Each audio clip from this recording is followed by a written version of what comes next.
Hello. Sorry for the long wait today. I'm Faire, idol philosopher and justice incarnate, and today we're going to be doing episode 2 of Slay the Princess. Hello Robo, hello Berserker. Looks like it's just us 3 right now. I'm not sure how many people we're expecting today.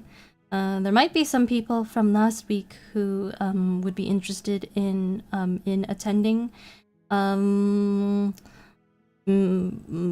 then again, you know, they could be just busy with other things. So yeah. Do I have anything to say before I start? I think I have a question. I have a question I wanted to ask, like a question about the game for anyone who is like familiar with the game. But I don't think anyone here is right now, so I'm kind of shit out of luck unless more people come. It's not the end of the world though. I suppose I could just jump right into it, especially after the long starting screen. So can everyone hear me okay, by the way? That's something I always want to check at the start of stream, or I get too far into the game or anything. And I feel like maybe I should increase the volume because I lowered it for the Xenoblade. I think that's better. All right. Okay, I haven't seen the first VOD for this, but I've seen the first part of a different playthrough. I see.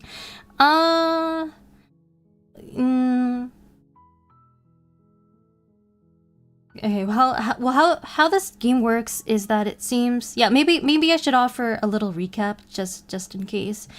So how this game seems to work is that the princess is some sort of like supernatural eldritch being. So on the first sort of like reset, I killed her. Well, it was kind of like a mutual kill. Like she killed me. I killed her and she killed me. Like we killed each other at the same time, and then which you think like, oh, like that's great. Like, you know, even if I died in the process, you know, I accomplished my, you know, I did accomplish my mission of slaying the princess. I chose to slay the princess, and you know, even if I lost my life in the process, it was like a noble sacrifice, right? Yeah, I did it. She respawned.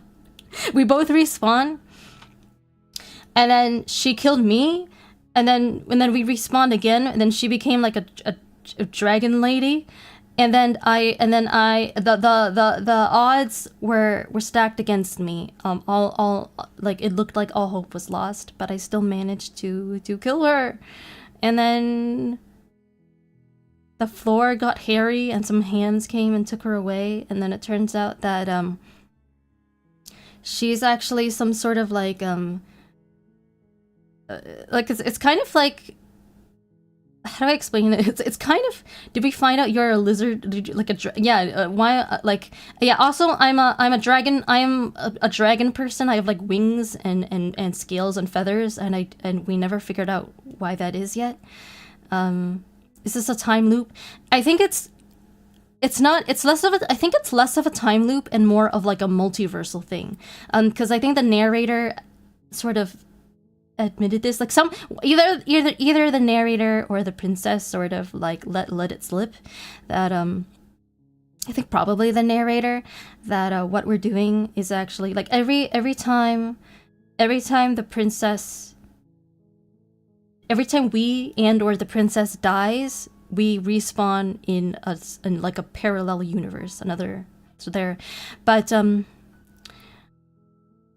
And then the narrator is like very mad, at us about this. He's like, you can't, you gotta finish the job. You can't just keep hopping from universe to universe. But I don't know, like what am I supposed to, what he wants me to do? Because like I did successfully kill the princess once, and I still respawned. Like I like unequivocally killed her, and didn't die myself, and it still didn't stick. And then on the next reset, I instead of, I didn't even take the knife, and I freed the princess, and she became like a very, she became sort of like a stereotypical like princess, like very innocent and like a damsel in distress. And then I took her outside of the cabin, but then the hands came for her again. Those were the two vessels I got in the first stream, and it seems like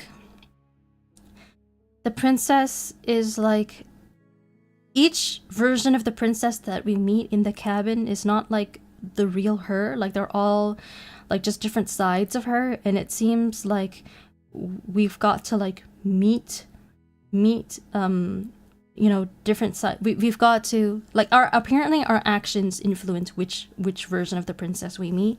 So we're trying to choose different like yeah, like make choices that will lead us to meet the versions of the princess that we haven't met before, and then like I guess deliver them to the entity that's always, you know, waiting at the end of each reset.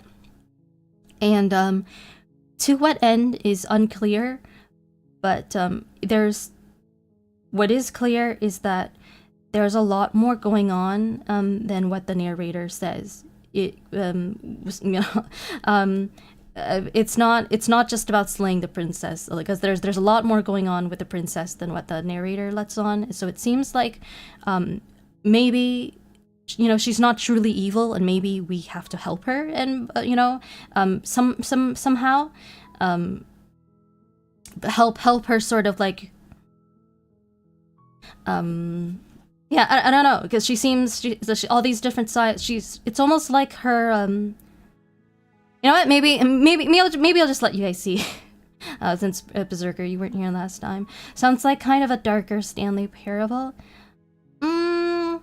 I feel like I can see why you would say that. I think there are certainly some parallels with the Stanley Parable, including the narrator, like the British sounding narrator. The narrator is very, I feel like, pretty reminiscent of the one from the Stanley Parable. He can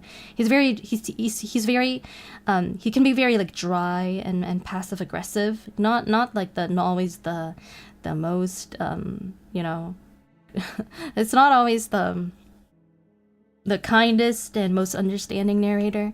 It can be a bit pushy. Yeah, and what else? Yeah, so I've watched Axion's playthrough of this last October. I haven't watched any others, so I have an idea of just how terrifying this game can be, you know, based on certain choices that you make. My goal in this playthrough is, I think, I'm hoping to help the princess and get through to the end, while experiencing as little like pain and suffering on my part as possible. So I'm gonna try to find ways. I mean, this is gonna be kind of hard. I was hoping more people would be here, especially people who know the game, so that I could ask questions. But it might be a bit tough. Like I'm basically like I'm trying to find new ways to interact with the princess that like ideally like don't involve like, yeah, me just getting like horribly unalived and like maimed in the process, which happened like once before. Yeah. Maybe I'm gonna get started now. Maybe in a bit I'll tell you about two rules I have for this playthrough that I've been able to follow so far. Okay. I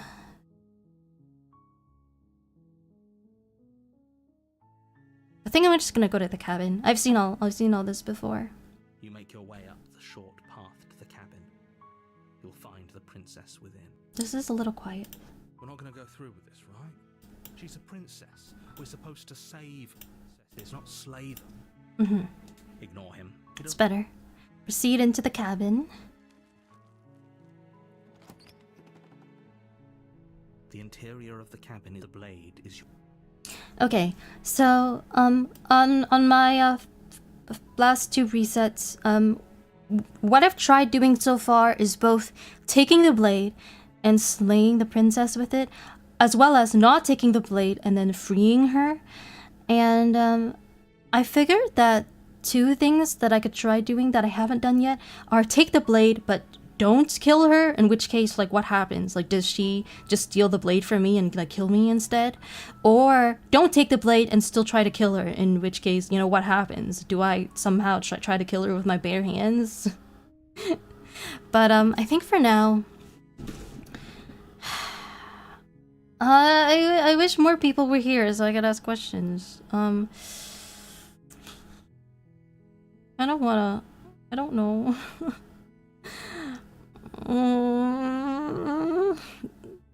This is so hard.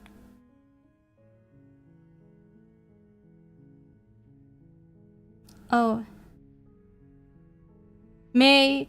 Hi Tia, sorry I'm late. I'm gonna miss the majority of the stream because of work, but I'll definitely watch the VOD. Oh no! Is it possible for me to ask you a question about the game? Does it matter in which order you meet the vessels? Like if you meet a vessel like last or like first, does that like affect the ending of the game? Because I know there are different endings. If you can answer this one question for me, it would be a big help. Sorry, I can't help. The gravestone emoji. No, it's okay. I appreciate the thought.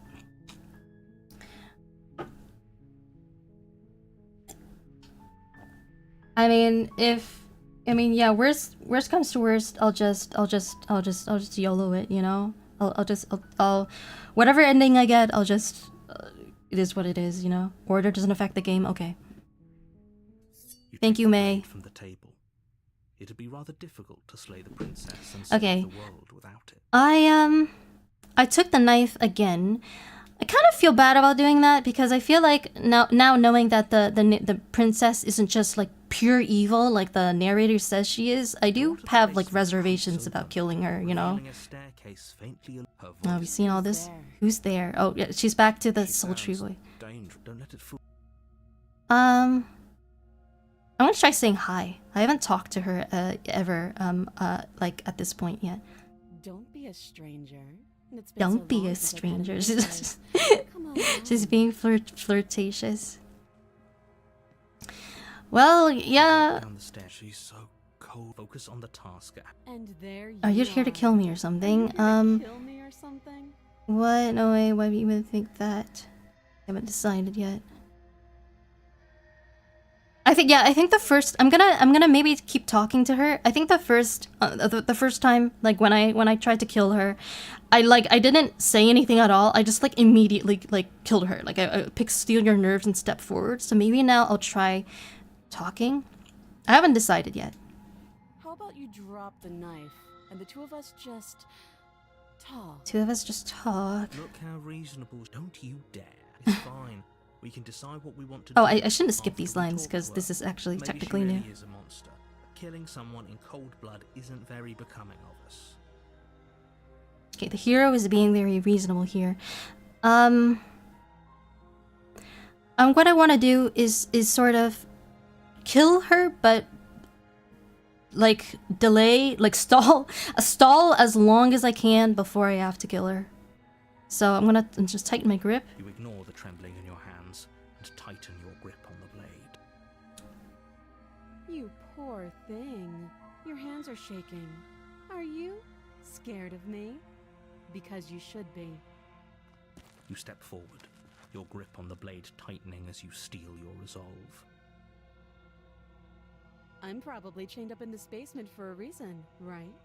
And if that knife is the only weapon you have, you'll have to get close enough to use it.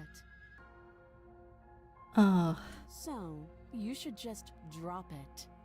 Best not to risk finding out what I can do. She's unarmed. If you hesitate now, it'll be too late. And End this... And what if she isn't bluffing? What if she kills us? I'm sorry. Can we just talk? I'm not dropping the blade. I'm sorry. What if she isn't bluffing? Yeah, what if she isn't bluffing? You go into this expecting to die, you're going to die. Hesitating? Why don't you drop the knife and the two of us can be civilized with each other? I'm not. Oh, it removed all the other options for us, the explore options. I thought that you get to pick all of those. Like, even if you pick one, you can still go back and see what the narrator says in response to the others. But now it's just like, I'm not dropping the blade. And...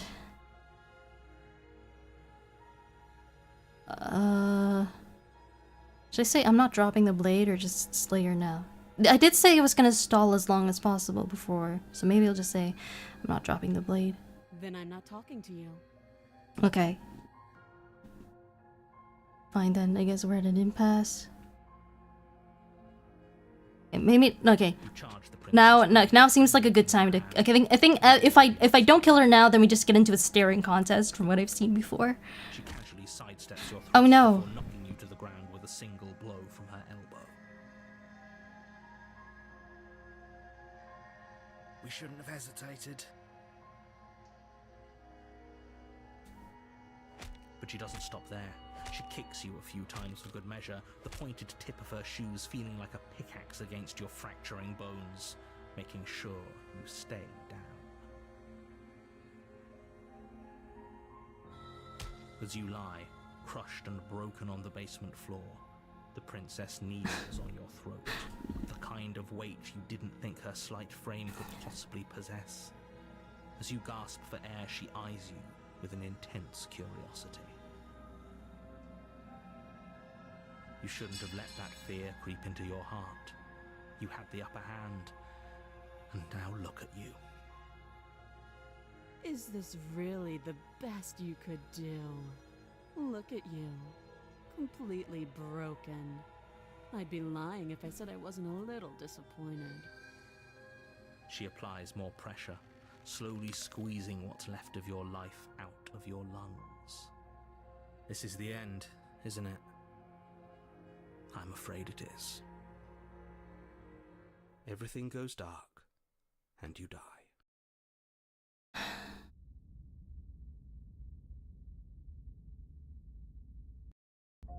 The tower. On a path in the woods, Okay, let me take this off. and at the end of that Auto path scroll. is a cabin. And in the basement of that cabin, Yeah, you're on a path in the woods. Oh, hi, Zero. Are you slaying princesses? No, I'm not slaying princesses. I got slain by one. Are you seeing this? She okay. That fight scene was for those who were here last time. Like that fight scene was different from the very first one when I slayed her the first time around. Like she like the first time it was a lot more even, but this time I didn't even get a single blow against her, and the narrator said something like you let fear creep into your heart. So maybe because I hesitated so much, it I got spooked, I got shook. So and then the brother and the princess lays, why? And then she kneeled on my neck like an American police officer, and with that dommy mommy look in her eyes. Princess 1 T0. No, I mean just for this stream, but you gotta watch the clip of the last stream that Leon did. It's in the community clips section on my YouTube homepage. Yeah, you guys need to see that one. I'm going easy on her this time. All right, you gotta believe me, because I'm trying to help her. That's fucking awesome. What is being? What is awesome about someone kneeling on your neck? Like I love Slay the Princess so much. Yeah, it is a very interesting game. All right, let's see what is in store for us here. Generally, whenever we have sort of reached chapter 2, on a given like your reset, and that's what I call them, we get like a new voice, in addition to the voice of the hero that sort of follows us around. So let's see what this one is. You're here to slay her. If you don't, It'll be the end of the world, yeah. The end of the world. I'm getting a terrible sense of deja vu. I'm getting a terrible sense. Wait, okay, no. I died. What am I doing here? She's gonna kill me again. Should I just proceed to the cabin, or should I talk to the narrator? Well, I kind of want to talk in order to see what new voice I got. I'm getting a terrible sense of deja. Aren't these two options pretty much the same? I died. What am I doing here? Sure, I could say, but I died. What am I doing here? I can assure you that you're not dead. And to answer your second question, you're here to slay the princess. I literally told you that a second ago. If he doesn't remember what happened, then maybe it's best to keep it that way. You know I can hear you, right?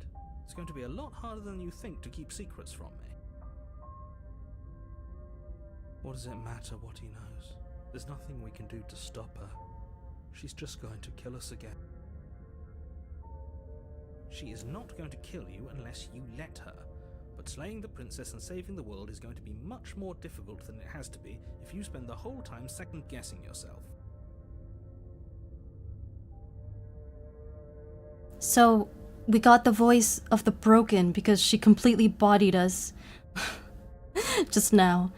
And the voice that we get seems to reflect our actions, and then in turn, like, it's sort of like the way we interact with her influences the voice we get, which which influence I don't even know how to explain it. It's like a back and forth cycle of like us influencing the princess and and vice versa. Let's assume I'm telling the truth and all of this really did happen. Why should I bother listening to you? Why should I listen to you? Why should I bother doing anything? Maybe I'll just proceed to the cabin now. I know arguing with the narrator is not going to accomplish much. I just wanted to see what new voice I got. Proceed to the cabin. A warning before you go any further. Oh, okay, we've seen this. As well just pledge ourselves to her and stop pretending we're capable of doing anything in this situation. She probably doesn't even need to try to overpower us. Can we tone down the pessimism just a smidge? I'm not being a pessimist. I'm just being realistic. You're being annoying. Just ignore their bickering, and whatever you do, don't pledge yourself to her. I cannot stress enough how absolutely catastrophic that would be for everyone, yourself included. I agree. If she's wrongfully imprisoned, then we should rescue her, but if he's telling the truth, we shouldn't just hand her the world on a silver platter. Rescue her? Given the stakes of the situation, there isn't really a difference between rescuing her and pledging yourself to her. Either would be terrible. So please try to ignore both of those knuckleheads on saving the world. Let's not make this harder than it has to be. Alright. Zero says, I love how many paths the story takes. Like, I cannot imagine the hell it must have been to code this. Yeah, I mean, I haven't, looked at, like, major spoilers for the game, like, all the different, possible endings and things like that. Yeah, from what I've seen so far, it does seem like the game is sort of, very it like contains a lot of different variables. Like it's far from being a linear game. There's a lot of like little things that can affect the outcome. Like there's a lot of like branching paths, like a lot of variability. So yeah, I think it's time to pledge ourselves to our service. I am interested to hear why it is you think that, Berserker. Though to be fair, I myself was actually thinking the way that the narrator just describes the consequences of pledging ourselves to her is actually like makes me curious about what would happen if we did. This broken voice is making some compelling arguments. Do you relate to him? Do you? It sounds like, how do I say this? It sounds like you might be the type of person who just wants you know, to I don't know if I should say what I'm thinking. Well, it's 'cause she's to like, I guess, surrender your existential freedom and just follow I don't know, someone else instead. I'm perhaps ideally if it's an attractive woman. Is that what's going on here? Proceed into the cabin. That's what you want. I guess I don't have a say here.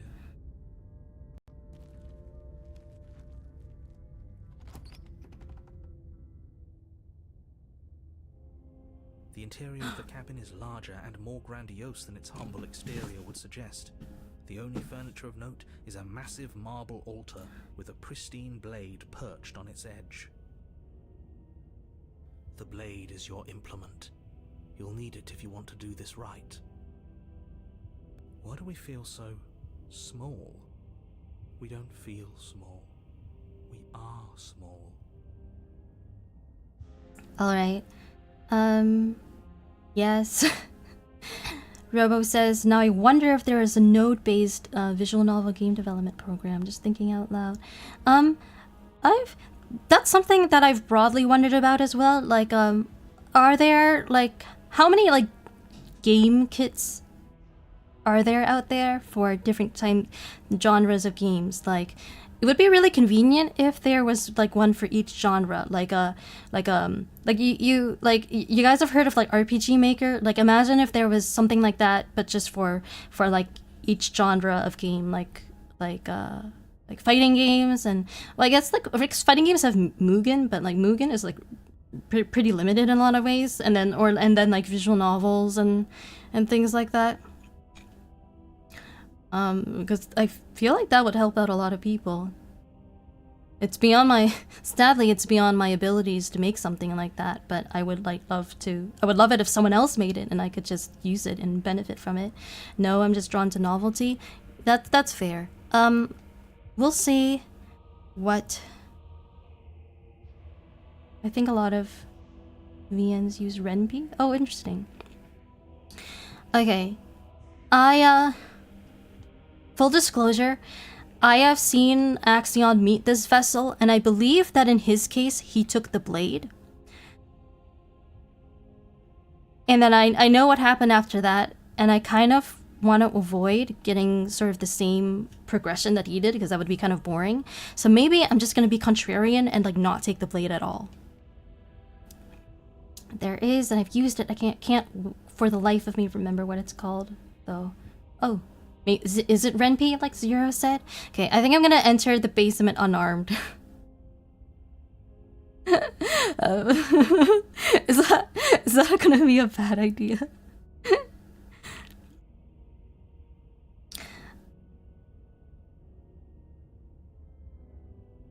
No blade this time. Yeah. Maybe she'll be more Oh, thank you, Voice of the Hero, for being so understanding. Blade, no blade. It doesn't matter. And then the mirror just vanishes. Like, did you see that? Just popped out of existence. Creaks open, revealing a spiral staircase. Its steps almost as deep as you are tall. The smell of incense drifts up from below. For a moment, you almost feel at ease. Huh.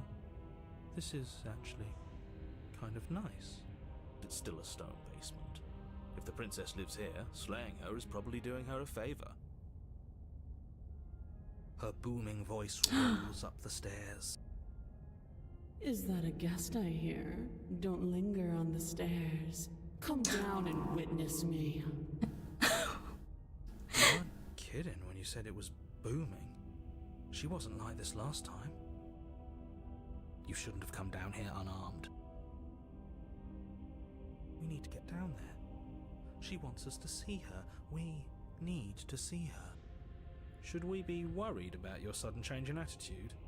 Just a few minutes ago you were going on about how pointless everything was.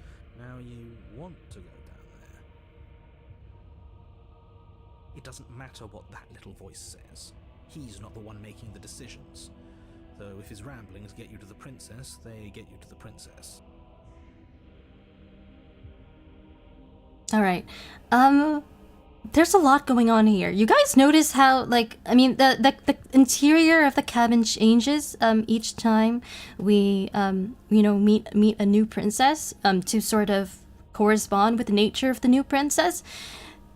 This time, the inside is like noticeably bigger than the outside. Like on the outside, it still looks like a normal cabin, but the inside, it's like the ceiling is like, I don't know, like 20 feet high with the giant doors, and like now the stairs are also huge. And she's even like she has a boomy voice, like, and like also she's more flirtatious, even more flirtatious now. I feel like it's all pointing to a princess who is like a bigger princess. It's not the first, and it won't have been the first time that we met a bigger princess since the Dragon Lady, the very first princess that I sort of like ended a reset with, was also a lot taller, bigger than normal. But yeah.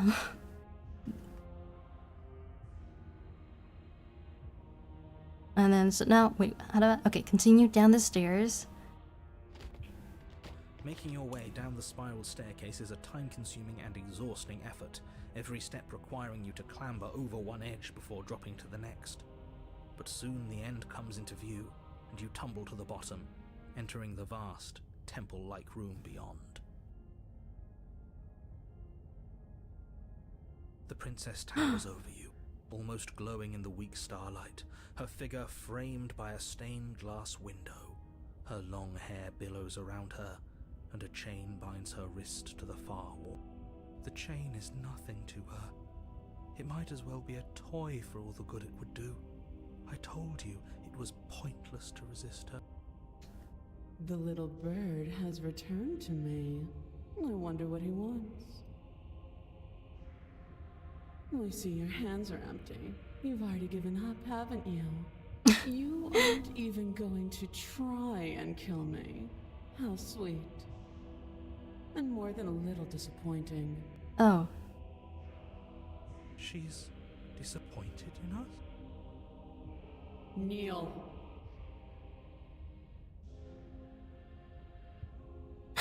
Okay, what if I just do like I just kind of because I remember how Axion approached this one. I just kind of want to do the exact opposite of what he did and see what happens.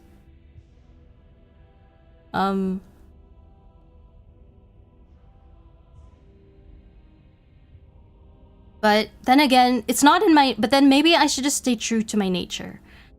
And, you know...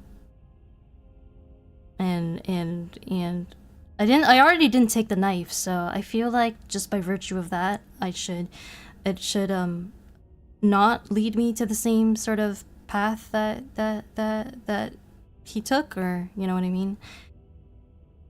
There was something I wanted to say. Yeah, also the voice of the broken is starting to sound like more and more like he started out being completely apathetic, and like now it sounds a little like he's starting to become a little fond of the princess.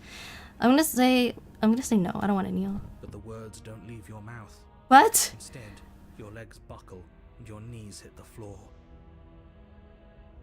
That's my good little bird. Now, Why don't we talk? She calls me little bird. The last time we met, you tried to kill me. And yet here you are again. This time groveling at my feet. What a wretched sight. What draws you back here beyond the empty halls of death? Ooh, I like that phrasing, the empty halls of death. The last time we met? I suppose that lends credence to our conversation in the woods. Still, whatever you do, don't tell her why you're here. It's best not to give her any ideas. No, I won't tell you. You're supposed to end the world.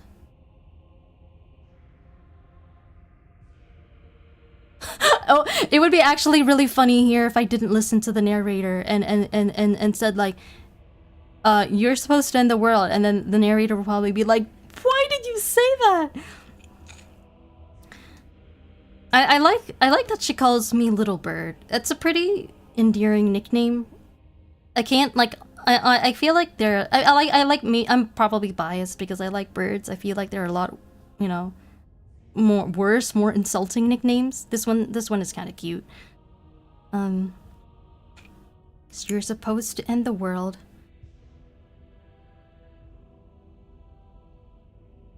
You weak-willed. Isn't it so? The princess closes her eyes in contemplation. Something about that thought wraps itself around my heart.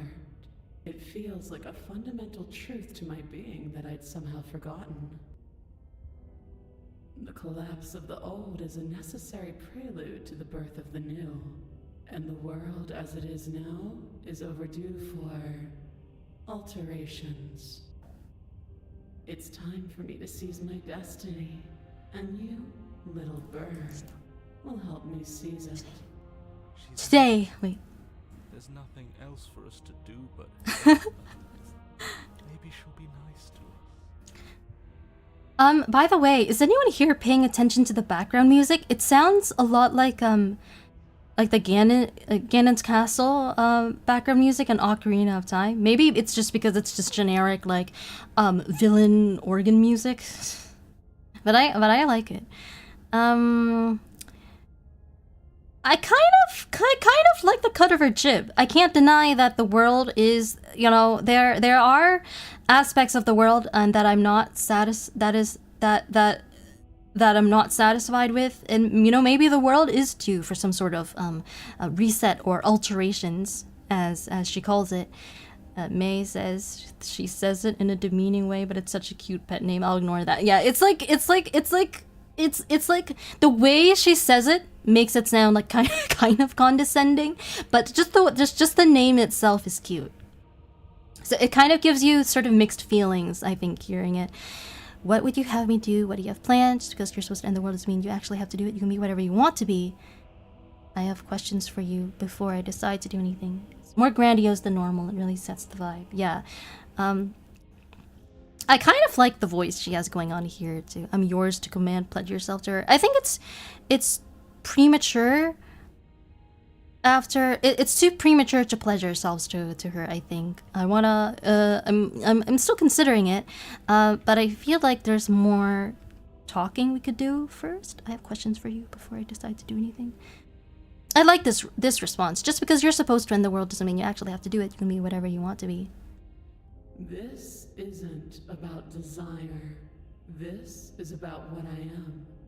And I have little interest in discussing destiny with one that cannot see the divine truth that shines in my heart. Okay, that didn't lead to anything. I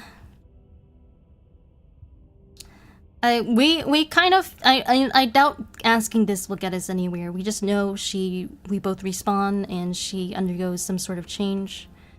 We kind of know the drill by now. When she said "seize my destiny," it reminded me of the quote from Xenoblade 1. Today we fell a god and seize all destiny. A bit of a spoiler. But considering we didn't even bring our knife, it doesn't seem like we're gonna slay a god today. Probably more just, you know, go along with whatever her plan is. I'll ask this. What would you have me do? What do you have planned?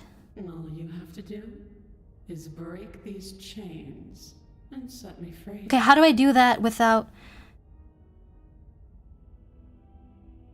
This is a good question. If you're so powerful, can't you just break the chains yourself? Don't be rude. Of course she can. Okay. It's not rude to question someone who's apparently trying to end the world. That's exactly why it's rude. We should know our place. I can, easily. But that isn't what I want to do. The story of a terrible and bountiful god unbounded of her own will is no story at all. It's not worthy of everything I am, or everything I'm bound to become. It isn't even worthy of what I was. The destruction in Genesis that's to follow in my wake is deserving of a song that can echo for eternity. The song of you, being so struck by my glory, so overwhelmed by what I am, that you feel you must deliver me into the world. And from your act of utter devotion and submission springs a new dawn, a better dawn. Submit now, submit later. It makes no difference. Because in the end, no matter how vainly you struggle against me, my will triumphs over yours. Did she put herself there? No, I mean, being able to free herself doesn't mean she put herself there. I would think, but I'm really tempted to do this now. I mean, maybe if this were my very first princess, I wouldn't. But now I know that trying to kill her doesn't accomplish anything in the long run. Like, who doesn't like a new dawn? Yeah, that is true. I would sort of I'm kind of into the idea of a new world. Besides, who says that this world that I'm playing in is the same as our real life world anyway? Like, we haven't even met anyone else. There's, as far as we know, there's only 3 people here, just like me and the narrator and the princess. Kind of a sad world.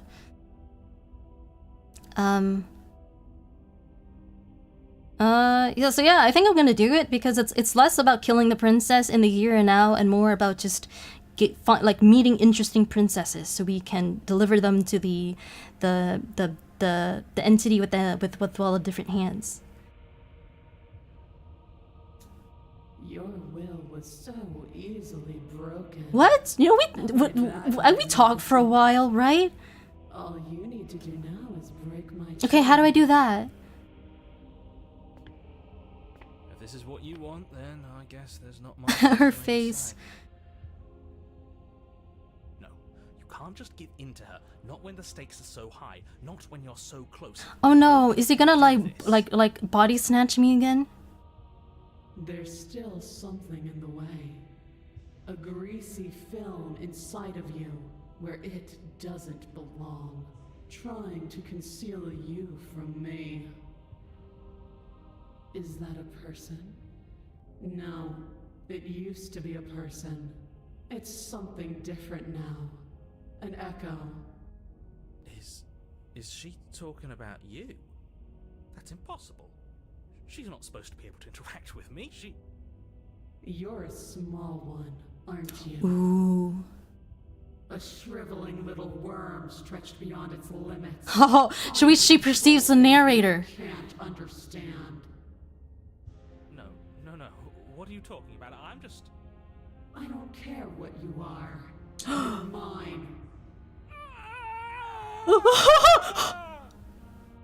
Rise, my little bird.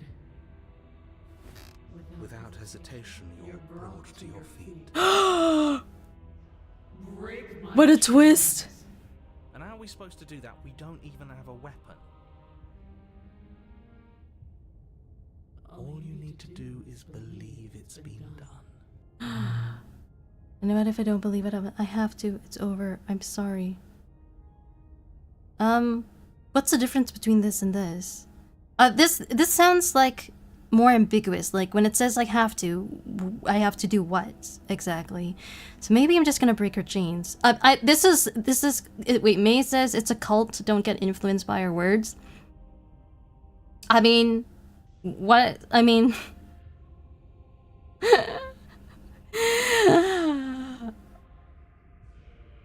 What if it's not that I'm being influenced by her? What if I just agree? What if just my thoughts and beliefs happen to align with hers? Our interests just happen to align. You know, neither of us is convincing the other. Also, speaking of cults and such, has anyone else noticed like that the stain, like how is there okay, so are we not underground? How is there a stained glass window when we're underground? Like the cabin, like the basement, like the princess is held in the basement of the cabin, right? Like we descended, it showed us descending that like really long, tall staircase this time. It should be underground. So where is this window pointing? What sky is it pointing to? I feel lost and afraid. Berserker says one is expressing regret, the other is pure indulgence. I'll just break her chains. Her chains shatter, and the cuff falls from her wrist. She is loose, and the end is upon us. What a good disciple you are. I like being praised. I have nice feelings fluttering inside my heart now. What happens now? Maybe I'll just take her hand. Is this the time to discuss anything? What happens now? I mean, I'll probably find out soon, no matter what.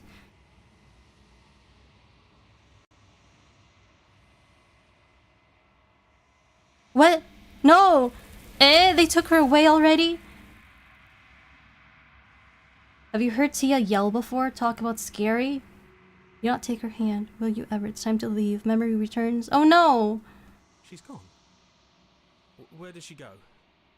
Should we try and find her? And is that a mirror? Why is it here? Why now? Me too, Zero. Have you heard Tia yell before? Talk about scary. Okay, wait. I need clarification here. Are you talking about me yelling just like in like to like nobody, like when I'm like scared, or like yelling like at somebody? I have. It's great, Robo. When you are that powerful, the world should bend backward and defy logic to fit your image.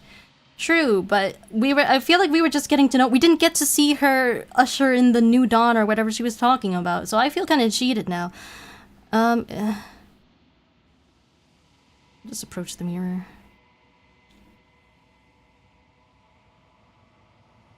This doesn't feel right. It feels Oh, like we it see. wants to look at us. I don't want to look at us. It's small. Yes? Yes, what?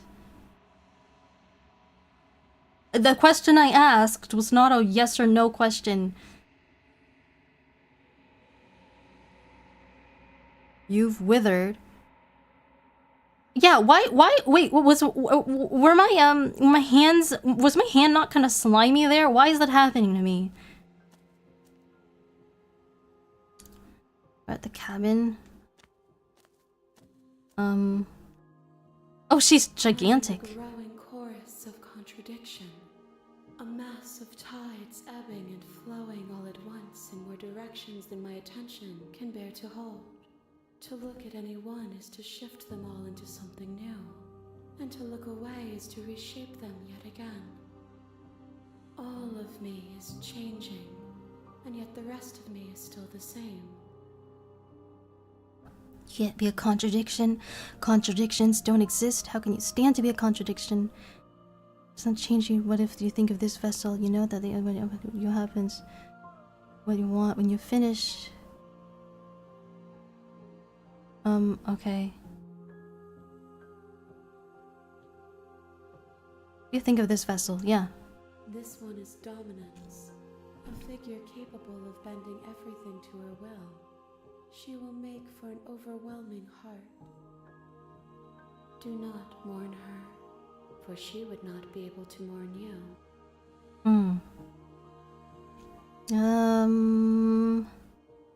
Like when you were doing the VA work with Axe? I see. So I was sort of yelling at someone, but not because it wasn't a real person. It was just within the confines of the story. I see. So how do I feel like how do I process this? I'm gonna be honest with you. I have been called scary by people before. Although I don't feel like it's anyone's, or at least most people's, first impression of me. Like, I don't think anyone would, like, meet me and then immediately think, like, oh, she's scary. I think it's more just, like, a side of me that people discover over time. But for those who know me well enough, it is sort of, I think, a reputation that I have. And which I guess, like, it's not such a bad thing since, you know, some people are into that kind of thing, so... I don't know if I'd call you scary, but intimidating, maybe. That's...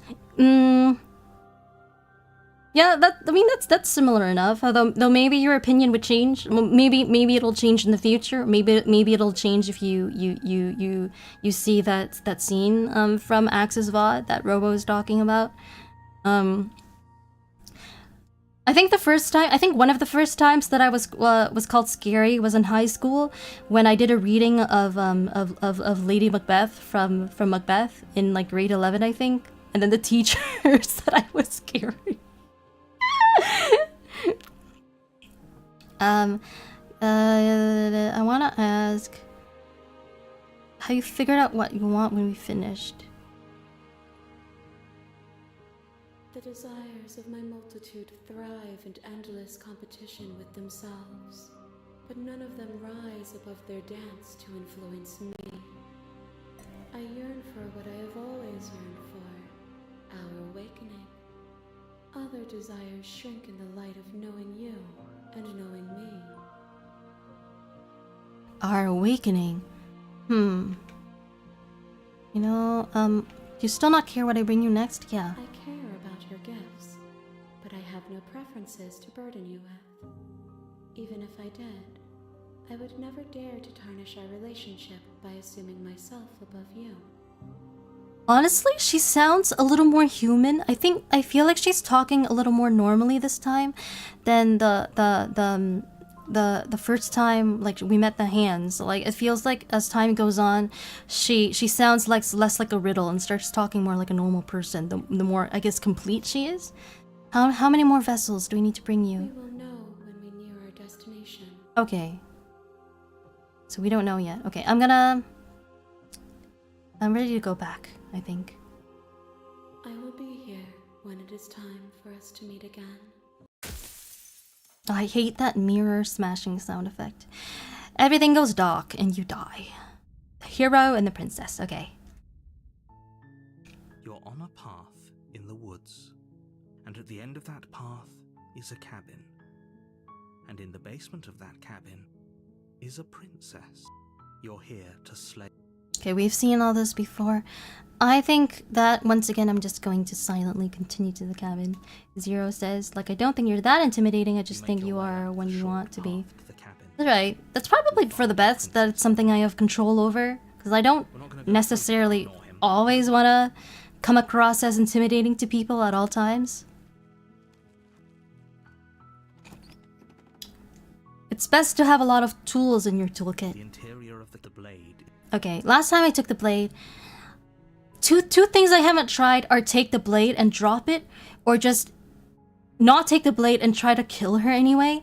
And honestly, I have reservations about doing both. I have a few rules for this playthrough that I haven't talked about yet, and I came up with them based on Axion's playthrough of the game. One of them is to never turn my back on the princess. What I mean by that is like, at any given point, I should always be moving closer to the princess. What I can't do is like start moving closer to the princess and like move away from her again. Like I can't backtrack. Because the idea of like turning my back on her is just like really scary to me. I wanna be on my guard and know what's coming at all times. Another rule that I have is what was it? I forgot the other one. I had another one. Now I forgot what it was.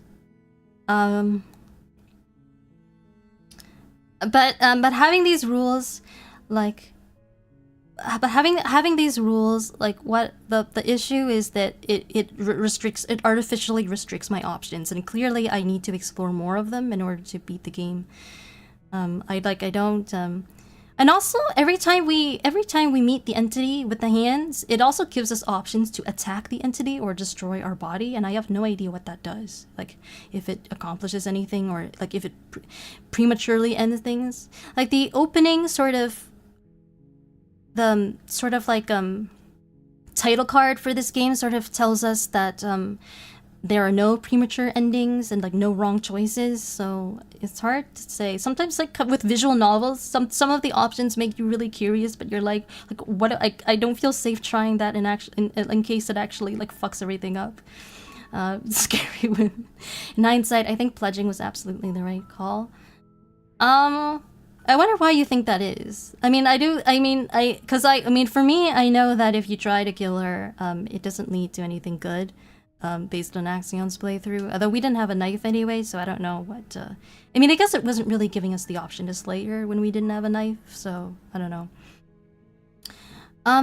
Yeah, maybe I'll just alternate between taking the blade and not taking the blade. That sounds fair to me. Okay. So... The door to the basement, her voice... Hello? All right. So now we've Don't let it. So we've twice.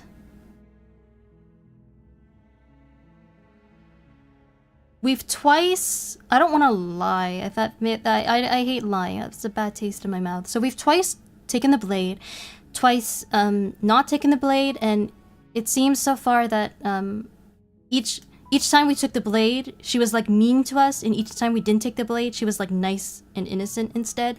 So it seems like that just even the choice of whether or not to take the blade determines her like attitude, which is interesting. We fed another princess to the entity. That happens no matter what, though. But the question is more what kind of princess we feed to the entity. As far as I know, that's how that works. Should I say hi again, or should I say just checking in on you? I'll say hi. Don't be a stranger.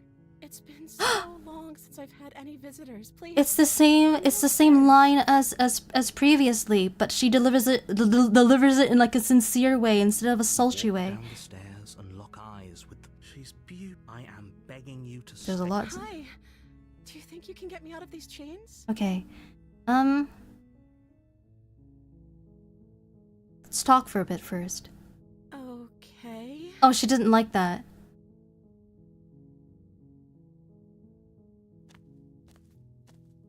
What? You told us not to mourn her. I'd say you ended up slaying her. I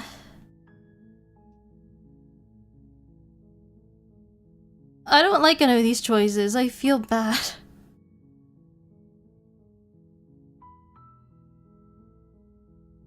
I'm gonna keep you locked away down here, at least for a little bit. We can get to know each other better while I decide what to do. I feel bad about okay, like if I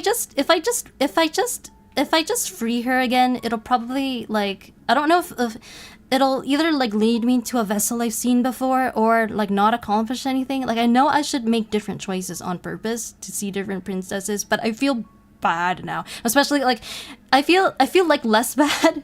Maybe next time I should just continue taking the blade because this is too hard. Like when she is being sort of like abusive and hostile to me, it's easier to to make choices that sort of do her harm, like, you know, slay her or keep her locked up. But when she's nice, it's like it's a lot harder to, you know, I don't want to make her sad when she's nice. She seems pretty genuine here. What are you gonna do if I let you out of here? What if you were nice to her? But I was in the first stream, and then she became like she got like the wedding dress, and we escaped from the cabin together, and it was all lovey-dovey. I think last time I eventually freed her. Sent here to slay you. Maybe I could tell her. Maybe I'll pick the options that I'll pick at least one option that I didn't pick before. Okay, but I don't think you're actually dangerous. But I wanted to see you for myself. I'm still not sure what to believe. Is that why they threw me down here? But I don't want to hurt anyone. I like the world, I think. Oh, so she doesn't even know the I reason. don't remember much about it, to be honest. I've been down here for so long. I see. That's... How long has she been locked away? Did they tell you how I'm supposed to end the world? No, they didn't. What are you gonna do if I let you down here? I've been told enough. I was hoping you'd tell me. No, I don't think you're actually dangerous. I was hoping you'd tell me. I don't know how to destroy the world, if that's what you're getting at. Okay, interesting. I believe her. She doesn't have to know how to destroy the world to be capable of doing it. Okay, true. At the end of the day, whatever the two of us have going on down here is about trust. Oh, we have something going on, huh? Whoever sent you to slay me claimed I was a threat to the world, but they didn't tell you why. I don't trust that, and I don't think you do either, or you wouldn't have come down here to talk. She has a point. We're talking like this for a reason. So this shouldn't be about what I'd do if I got out of here, or me saying the right thing to convince you to save me. This is about how messed up this whole situation is. This is my life we're talking about. Do you really think I can even end the world? Why would I even want to? We both know that if there's people we can't trust in this situation, it's whoever locked me down here, and it's whoever sent you here. And those two groups are probably one and the same. Don't let her turn the tables here. This isn't about trust. This is about risk. We stand to lose everything, all for the sake of one person, and a subjugating monarch, no less. Okay, now the narrator is appealing to my anti-capitalist sensibilities. And, like, the princess, like, is it just me, or, do you guys feel like she's... like, how do I say it? Does she seem suspicious to you guys, how she's sort of being, like, unnecessarily defensive, saying things like, oh, it's probably, like, those other people who are guilty and, like, you shouldn't listen to them. Like, I feel like if she were innocent, like, I don't know, she would, maybe, like, she should leave, you know, that thinking to us. She should let us come to our own conclusions. But I won't kill you, but I just can't just set you free. It's too risky. What if I just stayed for a while and just kept you company? Maybe then everyone could be happy. Super disingenuous. Yeah, it does sound a bit disingenuous.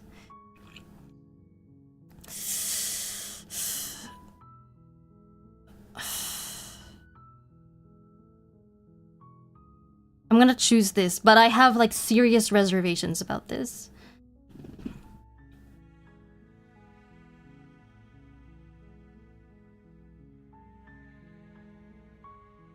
That seems like a pretty good compromise. I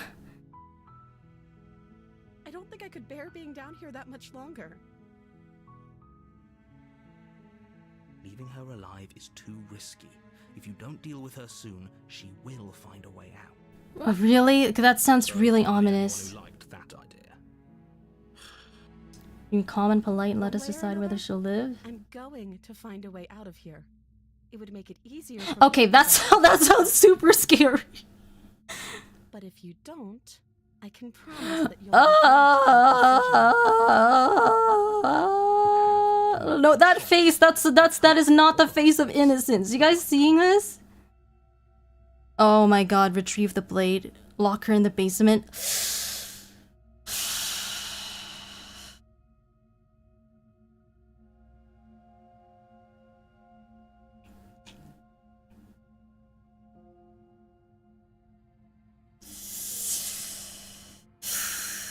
I can't lock her in the basement now. I just can't. It's just both I have to do the second one because both retrieve the blade and lock her in the basement violate my rules. Because my rule is I'm never gonna go closer to the princess and go further away from her again. So I gotta free her. You can't be serious. Thank you. Thank you. You won't regret that. You're making no. Okay, we've seen this. Walk up to the chain. They're large and heavy. Far too. I'm guessing you don't have the key. Maybe it's so doubtful. Whoever. If there's a key, is this just gonna end with her chewing her arm off again? It didn't.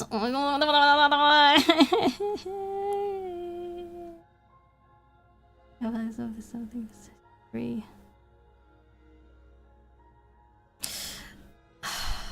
My rule is to never like take my eye off her. So I can't pick this, even though this is the same one. Maybe there's some way to break the chain. Or if that doesn't work, I guess we can always cut me out. She offers the suggestion with, if we were stuck down here long enough, I'm sure we'd be nonchalant about cutting our way out. You attempted to make your way. Is someone else? Okay, try the door. I'm gonna try the door. Oh, it's locked from the outside. Your shouts. You're here to slip. Easier for everyone. Look at. I heard the door slam. There's a slight panic. If I could just get out of these chains. No, she's doing it. No, can I like reload or something? I didn't want this. She rips her flesh from her. It's the blade from upstairs. You won't like. Or I could slay her now.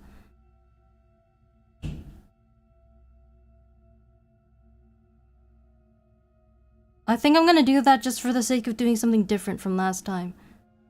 Without hesitation, you bring the blade down and plunge it into the princess's back.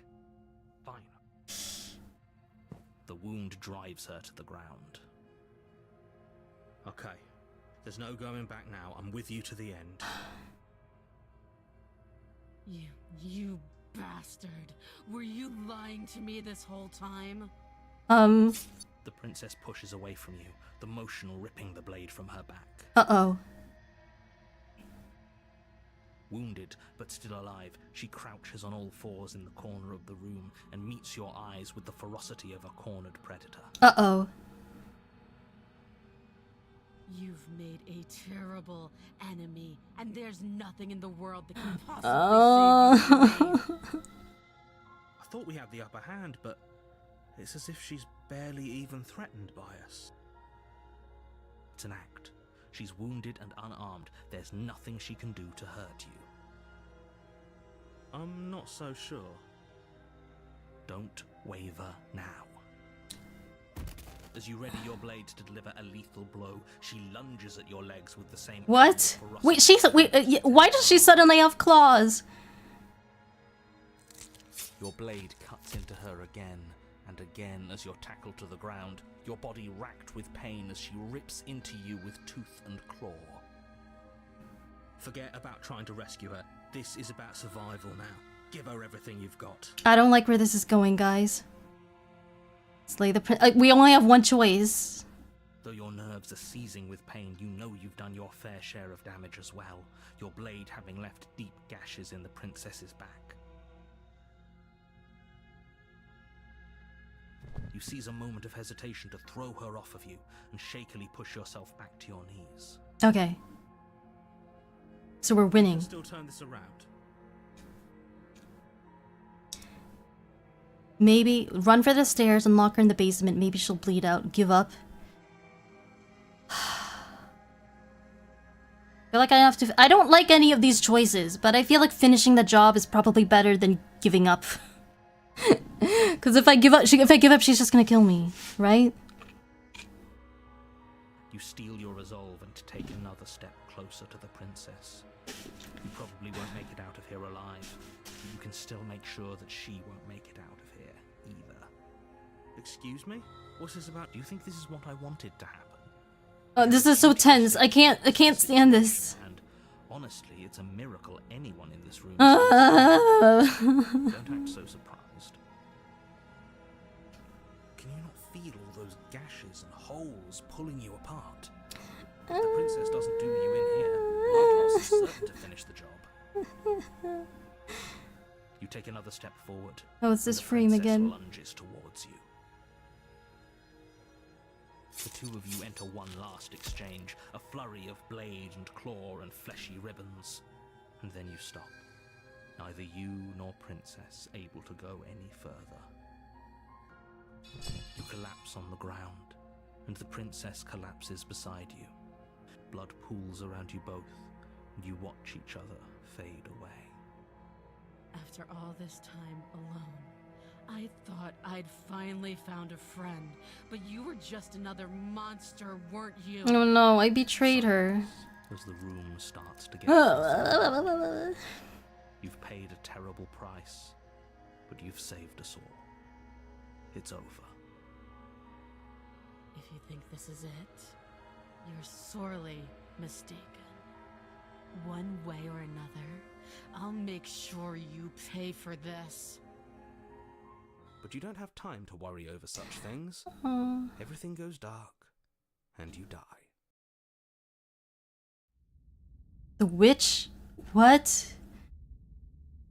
What did I miss? Tia, did you do a boo-boo? You're on a path. What did you miss? I talked to a giant godlike princess, and I chose to set her free, but then the hands took her away before she ushered in the new dawn that she alluded to, and then I felt cheated. If you don't, it will be the end. Okay,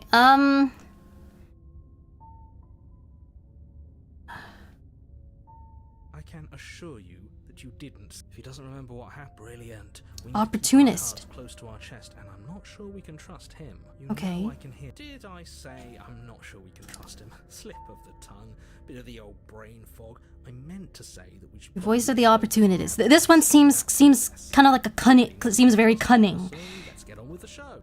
It's probably because we betrayed her.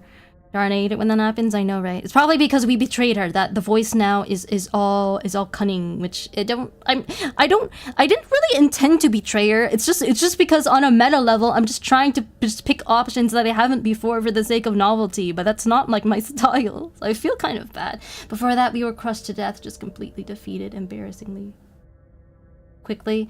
You don't need to belabor that part, Berserker. Okay, proceed to the cabin. A warning before she will. Yeah. Don't worry, you entrust us to get the job done. Proceed into the cabin.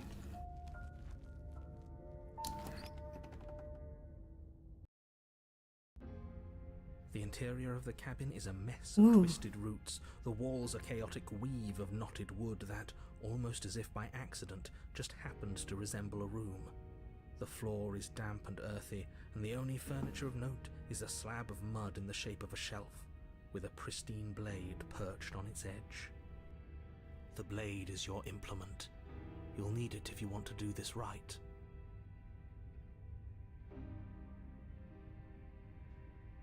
I feel like I should take the blade. With a vessel called the Witch, that's ominous. I'll take the blade. You take the blade from the shelf. Yeah. If we're grabbing a weapon, we should probably keep it hidden behind our backs. She doesn't have to know we have it. Good thinking, opportunist. That's not actually a bad idea.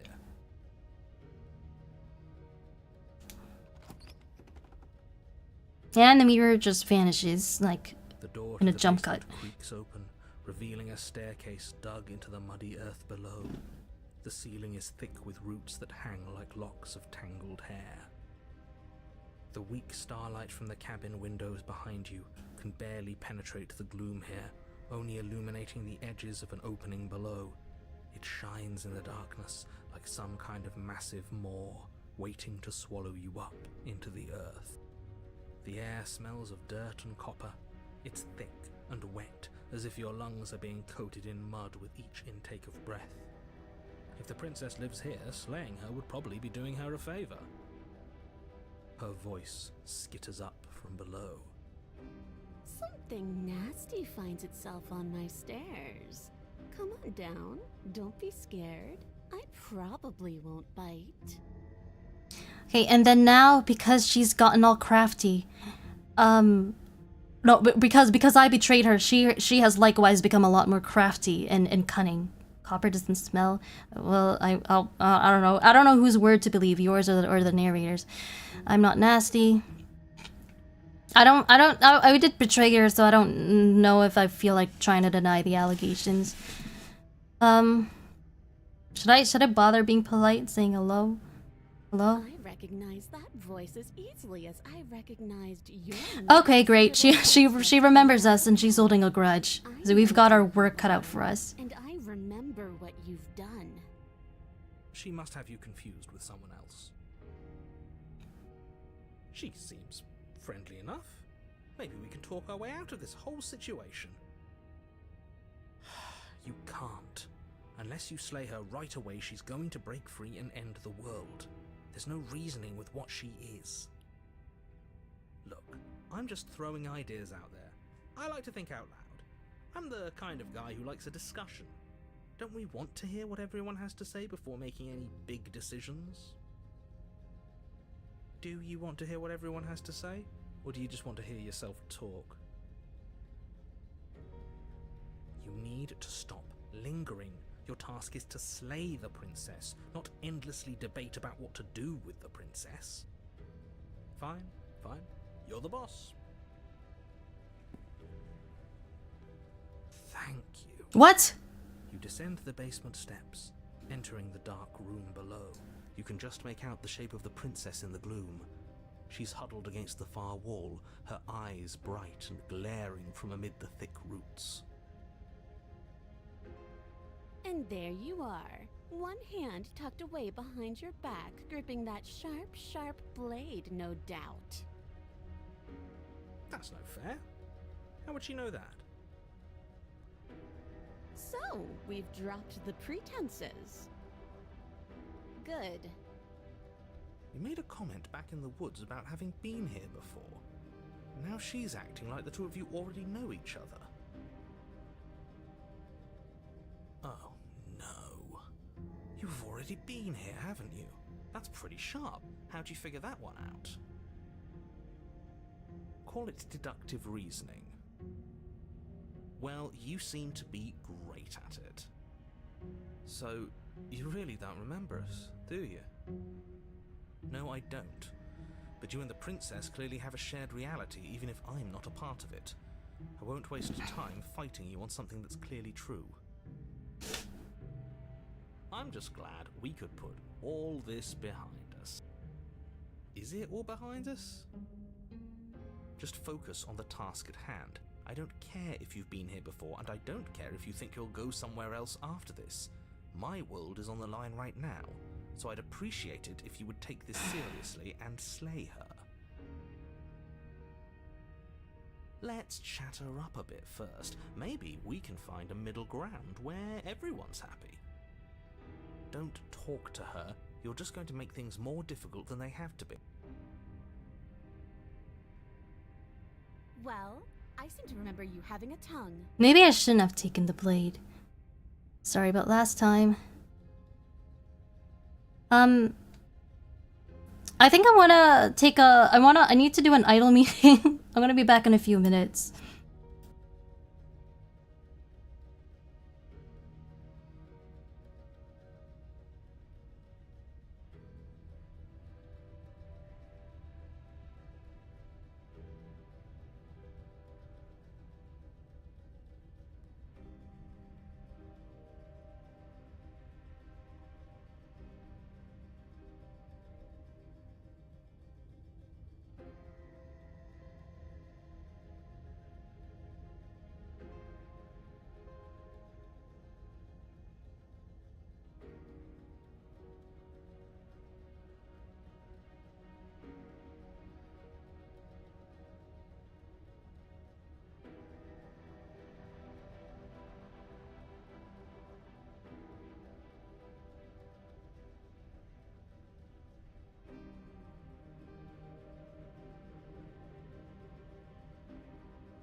Hello again, everyone. The opportunist sounds like a centrist with this both sides thing, a little bit. I would say that, to be fair, it is reasonable to want to hear it. I think it actually is sort of like actually fair to hear everyone's side of the story first before making a decision. But I think that is the philosopher's way of doing things. But what keeps a philosopher from a fence sitter or both sider is that, like, you shouldn't just be saying, oh, let's hear everyone out just for the sake of it, and then like not actually consider, and then like continue staying out of it no matter what, and not actually consider like who is right and who is wrong. Like once you hear everyone out, you should be able to come to a decision as to sort of like who's right and who's wrong, and if it turns out that one side is more just than the other, to take that side. A berserker says, copper smell comes from a reaction between the metal itself and your fingers by itself. Copper has no scent. Oh, I see. Well, then I wonder why the narrator said that. Maybe they didn't do, the dev team didn't do their research on this one. Robo says, I was so curious about the copper thing. It itself doesn't smell, but organic matter that touches copper forms a layer, and that is what gives off a smell. Okay, so maybe there's just copper mixed in with these walls, and like the mud and whatever around it is making it smell. I don't know if that's how it works, but that's my speculation. Hello again and good luck. Thank you, New Blaze. I can't say I've ever licked a pen. Me neither. I wasn't that type of kid. Alright. So... sorry about last time. Made a mistake. We all make mistakes, right? I'm sure you've made mistakes. Maybe the blade is for you, or for not for... No, the blade isn't for you or not for killing. We gotta get you out somehow, right? Get the sense that you're not happy with me. Scared me. Okay, when you start gnawing your arm, it scared me, so I stabbed you. Things got out of hand. These are some of these are lies, probably by virtue of having the voice of the opportunity with us. Team up. Yeah, this is also like it feels like an attempt at a lie.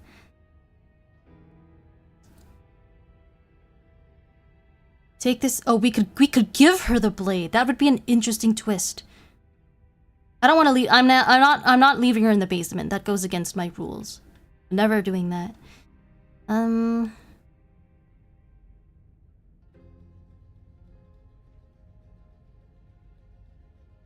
just gonna start by saying I'm sorry about last time. Try to be sincere. I don't expect that she'll take my apology, but I gotta try. Ooh, smart. Let's apologize. Get us back on the right foot. Opportunist approves.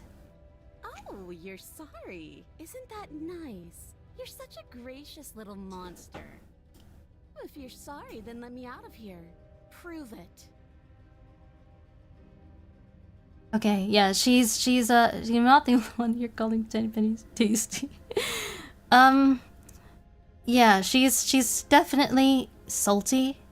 We both died last time, can't bygones. Yeah, I'm gonna say this next. You were the one who stabbed me in the back when I was still in chains. A dirty little thing like you doesn't get to decide when all is fair. Okay, you are not aware of all the other times that I was nice to you and didn't kill you. That like, which is like 2 times now. I'm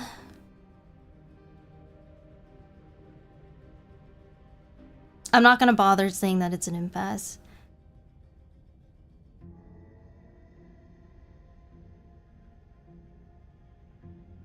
And also, like, why did she have to turn into a furry? You guys seeing this? I don't even like furries. I'm not into this kind of thing. But it feels like the most interesting thing here to do is to give her the blade. I mean, I could kill her, but, like, I kind of want to avoid killing her from now on, unless I feel like it's gonna get me something. It's the interesting choice. Like, I'm more interested in interesting choices right now, because I know that killing her doesn't necessarily accomplish anything in the long run. It's more about bringing in like new vessels to the entity. Yeah, I'm really compelled, because if I try slaying her, it's just gonna be like, that feels like the boring option. For the record, I'm also not a furry. You play Rivals of Ether, so I'm not sure about that one.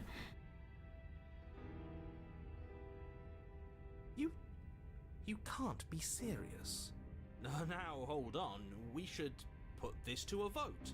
The blade is one of our most valuable assets. We can't just give it to her. What if she uses it to kill us? I vote no.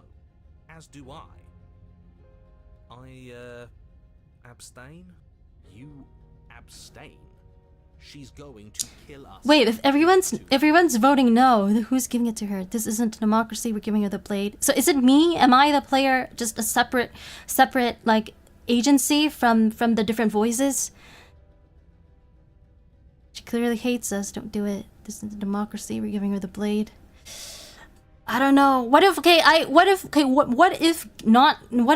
not giving her the blade should be one of my rules? But then if I don't give her the blade, then I just have to kill her anyway, which is gonna be boring. Oh, I don't know what to do.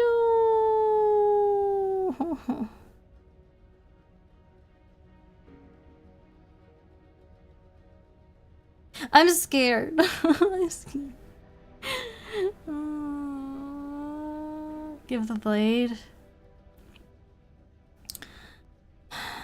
Just tastes like iron. Let's just see you encounter a similar taste elsewhere in life if you're brave enough, but that's all I'll say. I think I need clarification on that one. Seems likely, otherwise it'd be labeled your voice. Alright. Oh. I'm curious. You mean curious as to what happens if I give her the blade? Yeah, let's find out. What if she becomes... Remember that the way we treat her becomes a self-fulfilling prophecy. So I'm kind of thinking that if we kill her, then she'll become... If we kill her, then she'll probably become more animalistic. She'll just delve further into fighting and savagery. But if we give her the blade, then maybe she'll become more human again. But then, like, is that good? Like, what if she becomes, like, too powerful with our blade? Same, Leon? Fine. You're going to get everyone killed. You know that, right? If bad things happen to me, it's your fault, guys. She tossed the blade at the princess's feet. Oh, she's like interested. She eyes it with suspicion before kneeling down to pick it up. I wouldn't have done that. Why did you? You hear a clanging of metal against the dirt floor and the chains. Wait, how'd she do that so fast? She could have gotten out of those the whole time. Oh. Sneaky little... A woman after my own heart. It's a shame we just gave her a weapon, because if I were her, I'd use it on us right now. Luckily for us, you're not her.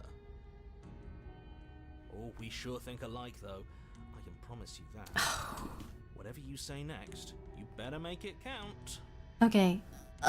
She creeps no. I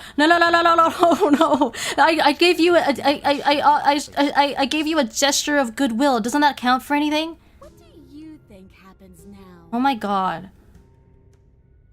That's up to you. It's why I gave you the blade. I chose last time and I regret it. And so now it's your time to choose. We're both scared. If one of us doesn't make a change, probably kill each other. Do you want that? You're like, what I know. Yeah, I'm just gonna say this. I didn't really want to kill her last time. It just, you know, I didn't... The narrative didn't give me other choices. Her shoulders tense and her eyes dart away. Did that actually make her hesitate? This is another trick. You're trying to sow doubt, but it's not going to work on me. Please don't... No! What the fuck? What? No, come on, that's not right. Stop saying ear alert when I'm just saying normal things. You should only say that when I scream. Dances across her face as you fall to the ground.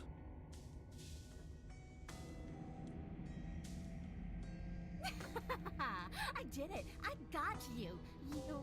You... The princess seems to tremble, her smile fading quickly, replaced with concern. Her nervous eyes brim with tears. Is she remorseful? Why did you let me do this? But you don't have the strength to respond, nor do you have the time. She's remorseful. She feels guilty about Everything killing goes us. dark, and you die. It was hard to tell how loud it was. Well, if it's not loud, then don't The thorn, chapter 3, the thorn. You're on a path in the woods. She stabbed us. Voice of the cheated. Stabbed us. Of course she stabbed us. We gave her the blade, which, I might add, I voted against. But the whole point was that she wasn't supposed to do that. The whole point of giving her the blade was to break the cycle of violence, and she just killed us anyway. I guess it really doesn't matter if she killed us though, right? We're back here, which means that everything's fine, or fine adjacent. Fine adjacent, I really like that. Maybe she won't be as keen to betray us this time. We've already proven to her that we can change. Maybe that's all it'll take to show her that there's another way to do things. You know, maybe you're right. In which case, I suppose the only Cheated and opportunist, no weak combo. The things are certainly getting very interesting. Give what another try exactly? You are aware I've been listening to you, right? Like that changes anything. We all know the game is rigged. It doesn't even matter if she's nice this time. I'm sure he'll find a way to turn us against each other. Great, so you've obviously been here before, since you apparently died at least once. Twice, actually. Sure. Twice. Then I'll spare you the little introduction I had planned. You already know about the princess, and clearly you already know that she's dangerous. So don't muck this up. It's bad enough that this isn't your first time through. This place is different, it keeps changing. We're going to free her. We're even now, I'm sure she understands that. We can see what she has herself to say. I'm freeing her. I have to do this. Yeah, what happens if we just leave? You sure seem to look in stride. Seems like all our answers in the cabin. A lot of choices here. I'm really not sure what to pick off the bat. At least she's remorseful, though. Yeah, that's a silver lining. I felt not gonna lie, I feel like Voice of the Cheated pretty much captures my feeling for much of this playthrough. Just feeling disappointed in a lot of the outcomes, but the fact that she feels remorse is something. I'll take it. And anyway, I respond, so maybe we still have a chance to patch things up. Leon, I appreciate you. If you hear it from the other room, that's enough for me to turn my headphones down 2 notches just in case. Don't need my tinnitus getting worse, you guys. I'm gonna go now, though. You got this. Good luck and bye. Oh, thanks, new plays. Have a nice day. All right.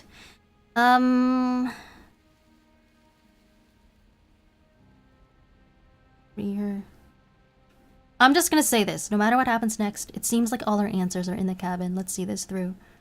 Yeah. I like that response. It isn't long before you find yourself at the base of the cabin. I think it's clear where everyone stands at this point. I don't know if I'd say everyone. You talking about me? I have a position. It's a good one too. Ignore him, he's just talking for talking's sake. My position is the only one that matters. The princess is a threat to you. She's a threat to me, and most importantly, she's a threat to the world. You know what you have to do. Proceed into the cabin. The interior of the cabin is hardly an interior at all anymore. The burned-out ruins merely suggest the shape of the structure that once stood here, charred wood still reeking of ash. But beneath it lies the fresh smell of spring growth after rain, the promise of new life in the wreckage of the old. The only furniture of note is the crisp shell of what was once a table, a pristine... Wait, this isn't right. There's supposed to be a pristine blade. Why isn't there a pristine blade? We gave it to her last time. She can't still have it, can she? True. Well, it's not here. And if she has it... Let me guess. You want to get all chummy with her. Look, as far as I see it, if it's between him and her, I say we side with the one who has the weapon. It's just the smart thing to do. I wouldn't be so hasty. I'm sure the blade will turn up somewhere. She can't have it. That's not how this is supposed to work. Of course we don't get to make a choice about the blade. Every single time we come back here, something has to be different.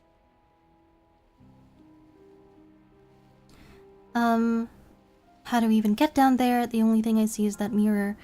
And also, Berserker says, you know, this actually reminds me a bit of D&D. I can see it. I've never played D&D myself, but the narrator does act a lot like a dungeon master, saying like, here's the deal and here's what you can choose, you know.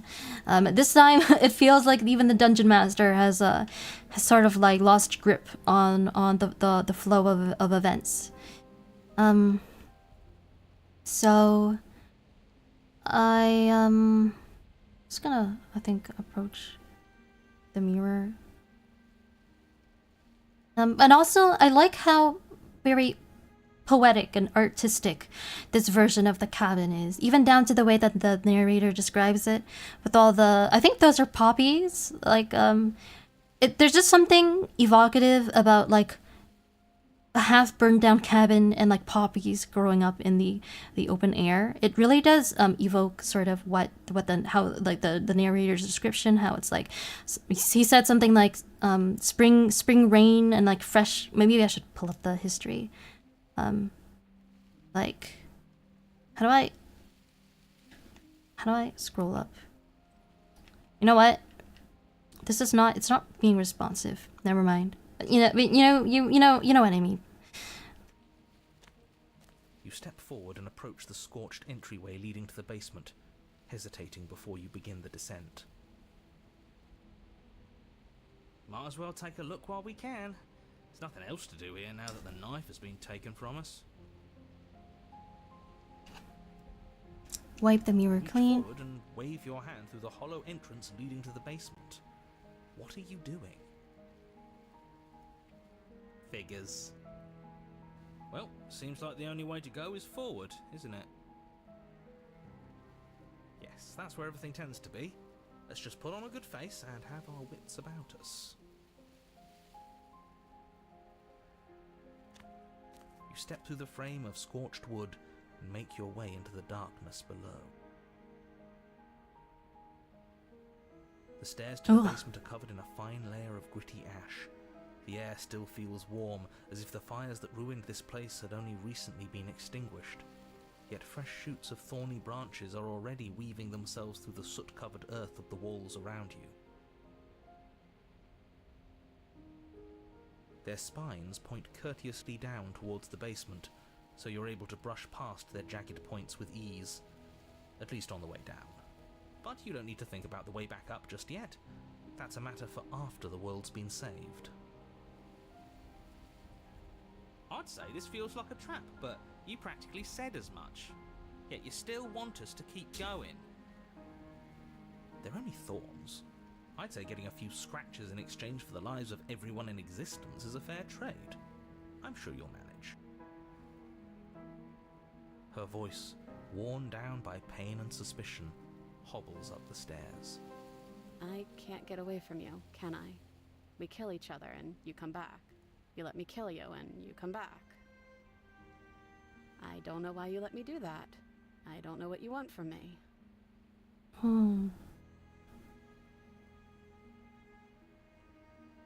She sounds like she doesn't know what to believe anymore.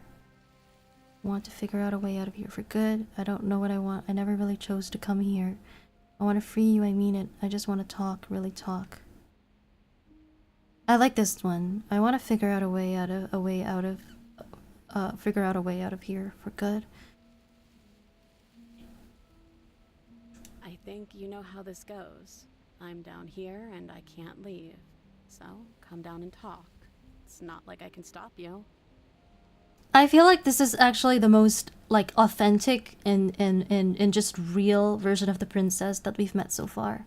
You continue down the basement stairs, brushing past the smooth edges of thorns that grow more and more plentiful as you make your way forward.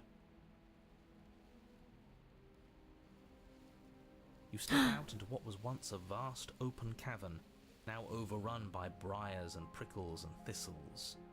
The space thick. She does still have the blade. At the heart of it all, encased in a tight weave of vines, is the princess. Her bloody, trembling hands clutching a pristine blade. Did you know this was going to happen to me? Are you here to watch me suffer? Are you here to laugh?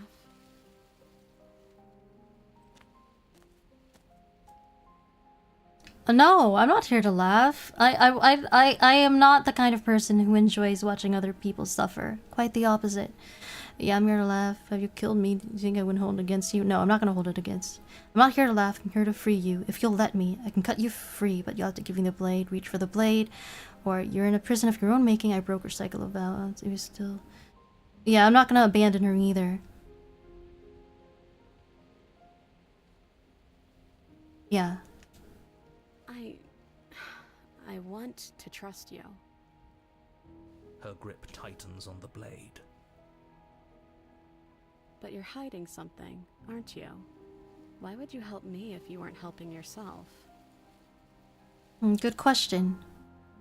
You're not the only one who yearns for freedom. I'm as trapped as you are. I think we need to leave together. Yeah, I'll say this.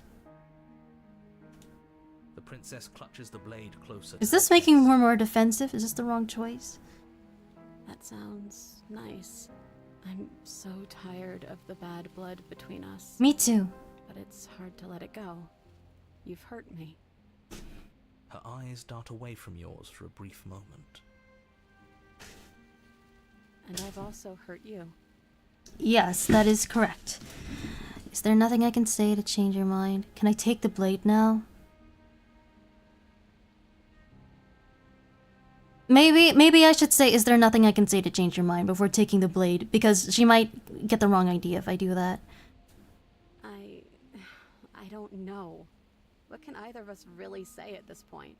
How can we trust something as hollow as words? She's right. There's nothing left to say.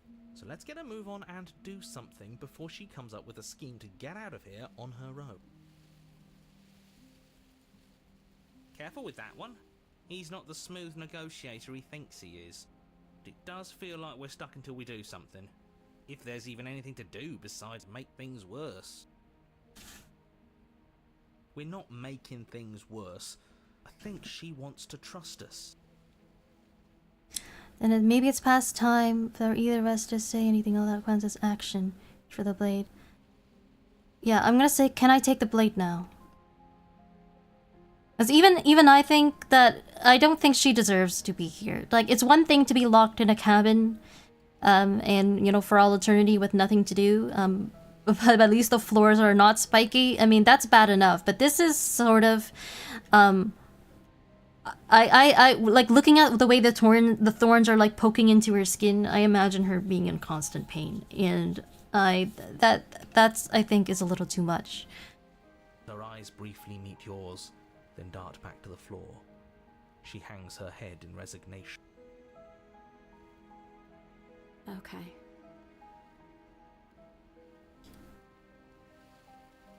No other options than reach for the blade. You reach towards her bloodied hands, laying your palm on her trembling fingers.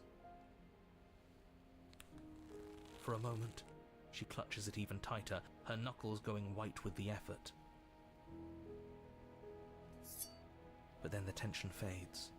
Her grip finally loosens and she allows you to take the weapon. You carefully pull it free from the thorns, though they scrape at your skin, leaving red trickles of fresh blood all along your arms. So we're both wounded. I'll be damned. She really gave it to us. It feels like it's been so long since we've held real power in our hands. I wonder what we should do with it. We free her, obviously. It's the right thing to do. I think you're right. She's as much a victim in all of this as we've been. Besides, it would really stick it to him to free her. Or, hear me out, we slay her. Right here, right now. She's never been so helpless, and if we don't take advantage of that, we may never get another chance. That sounds like a splendid idea. You should listen to him. We've all said our piece.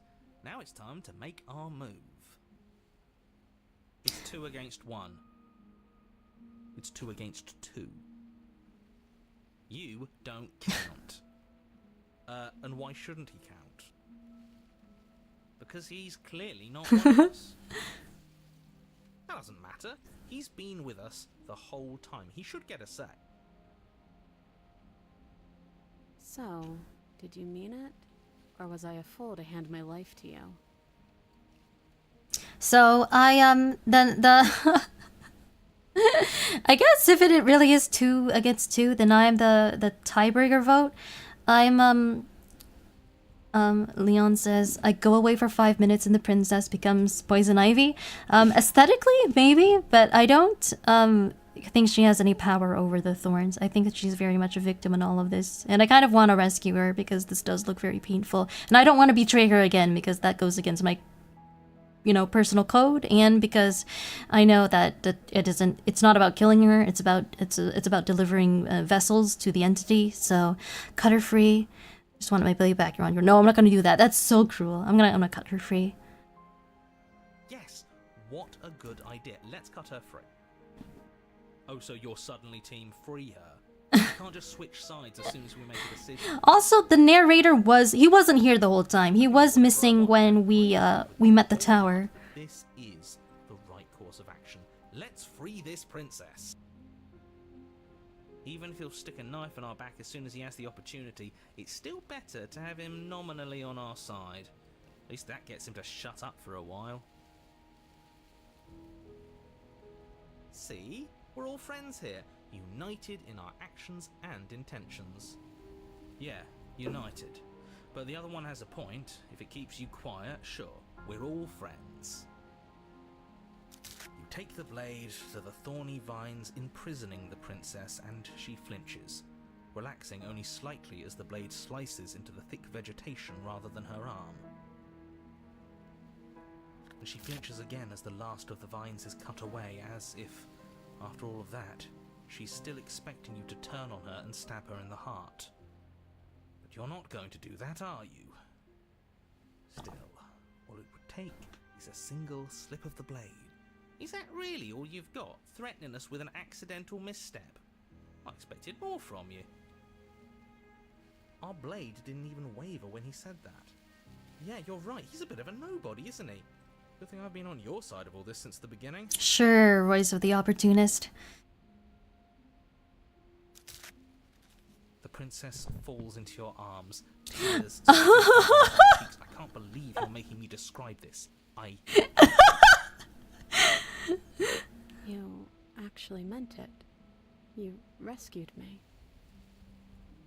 Hi, Alvi. You ignored the title drops. Jokes aside, justice always prevails. I've slain her before. I've alternated between slaying her and killing her. But now it's not my first reset, and I sort of know what's going on with the game. I know there's like no... The killing her doesn't accomplish anything in the short term, so... yeah, I'm now that I know that she's sort of at least partially sympathetic, I'm leaning more towards rescuing her generally. I just really hate the people who put us here. You rescued me. Of course I did. Yeah, of course I did. She smiles, her hand slipping. Oh, this is nice. This is similar to the damsel. Shameful, really, that the same thorns are so No. You're getting desperate, aren't you? Even more proof that you can't actually do anything to stop us. We cut through those other vines just fine. They're only thorns. I'm not afraid of getting a few scrapes. I'm not even sure we need to do any cutting. We can just move them out of the way. What a pathetic showing, really. A few pointy sticks can't keep us down here. We're both meant for so much more than this. Talk about a thorny situation. I like the way I like the way she said that just now. Okay, I kind of don't want to step into the thorns as badass as that would be, because I know how gory this game can get, and I don't want to see either of us be cut up more than we are now, so I'm gonna try cutting into the thorns. Nice. You swing your blade into the thorns covering the basement stairs, they yield. Yes. Both you and the princess. Yes, we did it. Stairs without obstacle. This is unacceptable. The second you step out of this cabin with her, the world ends. Do you hear me? What did the world ever do to you to deserve this? It feels so good to hear you say that you're admitting you lost. The voice of the cheetah just hates the narrator. I don't care what happens now. That's all I've wanted. You and the princess hesitate at the cabin door. This is your last chance. We've already made our decision. We're finally leaving here together, aren't we? And all we had to do was trust each other. It wasn't easy, but I'm glad we finally could. Step into your freedom. Yeah, it doesn't give me the choice to kill her or anything now. Hands clasped. Oh, this is a very pretty scene. Step out into a new day, you irredeemable murderers. Yeah. Insult me all you want. Where's everything going? Why is it so cold? I think this is the second time I've been able to free her. And of course the hands come and put an end to what is our short-lived happiness. How lovely. Hello, MDB. What did the world ever do to deserve this? You want a list? I think Wikipedia has lots of them. Wait, I don't do misanthropy. I'm never, you know, the world may include bad people and bad things, but it also includes a lot of innocent people who don't deserve to have further suffering inflicted on them. And we can't punish the bad parts of the world, like, you know, if you just punish the entire world just for the sake of getting at the bad people, like, there's no way to do that without also making innocent people suffer.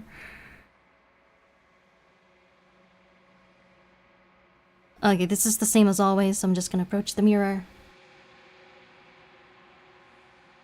But that's having said that, as far as I know, this world only has 3 people in it, me and the narrator and the princess, so I care a lot less if it just gets destroyed, or, I mean, it just seems, I mean, it seems to get destroyed every time, no matter what I do, regardless of whether I live or die, regardless of whether the princess lives or dies, so...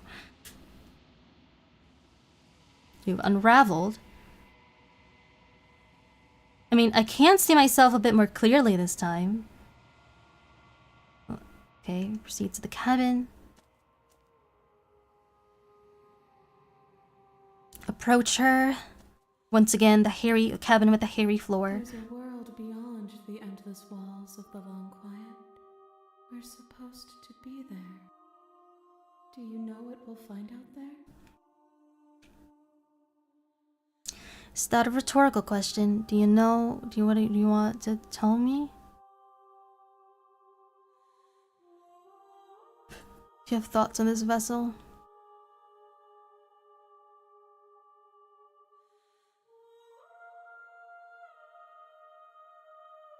I like this. I'm gonna start with this one. I like it. There's trees and stars, and there are people, I think. At least they are supposed to be people. Yeah, I kind of want to try to give her hope. There's a warmth and sadness in me at the thought of people. Fresh tears on a winter's day. They are not like us. They do not last. Okay, I'm sure she's referring to how we seem to be immortal in a sense, since we keep respawning, and most people, as far as we know, do not do that. You have thoughts on this vessel? This one yearns for connection she feels she doesn't deserve. Even when shown compassion, she hid herself away. She will make for a cautious heart. This is so relatable as a trauma survivor. Connections she feels she doesn't deserve. Okay, I'm gonna ask this one. When you send me back, I'm not alone. There are voices that speak to me. Some of them are me, but one of them is something else. I call him the narrator, and he wants me to kill you. Do you have a narrator? Have the vessels had one? No, their thoughts are quiet. Do you think your narrator lives in the spaces beyond? Nico Robin must really not like her. I think that's a One Piece joke that I probably don't understand, because I am not a One Piece fan. Are the thorns here new? In what sense? I mean, I guess yes, in the sense that this seems to be a thorn-themed vessel. He does, but I don't know why, but I know this for a fact. He does, I don't know when I find him. He does? Okay, wait, how? Why are all of these saying he does, and I don't? That was never told me. I guess that was never told to me explicitly, but maybe that's just something I'm supposed to be able to inference by this part of the game.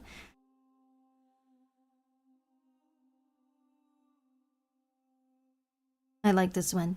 When you and I find him, when I find him, you and I are finally gonna have some answers. Do not look to one who fears me for your truth. The only answers worth knowing are those we can find within ourselves. Ooh, very wise. Fears. Yet the narrator does fear her. That much is very obvious. So maybe that means he's not all that wise. Because I guess usually wise people are more confident generally, like not confident in a boastful or arrogant sense, but like in a sort of a peaceful, in the sense of being like sort of peaceful and content, which the narrator is not. He's very jittery. How many more vessels do I need to bring you? Yeah. One. Just one more. Maybe I can do that this stream. And then gravity will pull the others back to me. Just one more, guys. This is number 4, so I just need to do 5 in total, I think.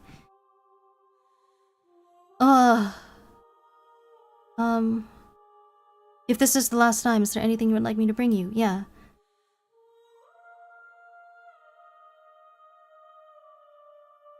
These gifts are a conversation, and each one shows me the contours of your heart.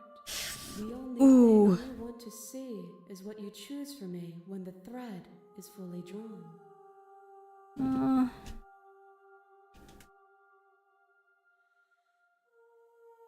Do you know what's gonna happen when you awaken? Sure. If I did, I would already be awake. Okay. I'm just gonna say I'm gonna already go back, I think. Berserker says, it's also hard to trust someone who is blatantly keeping the truth from you. Are you referring to the narrator? Because the princess does keep things from us, but I think she's less to blame for that because her, as we know, like her perspective is limited. Like each individual version of the princess that we meet is not a whole person, like a whole entity. It's almost like a fragment of her total being. Whereas the narrator, like, seems to be kind of like this universe's equivalent of God, considering that every time he's referred to in third person, it's with like a capital H he, just like God. And so I feel like, yeah, there are things he could tell us and doesn't for some reason. So, you know, I mean, like that is to say that neither the princess nor the narrator are fully trustworthy, but yeah.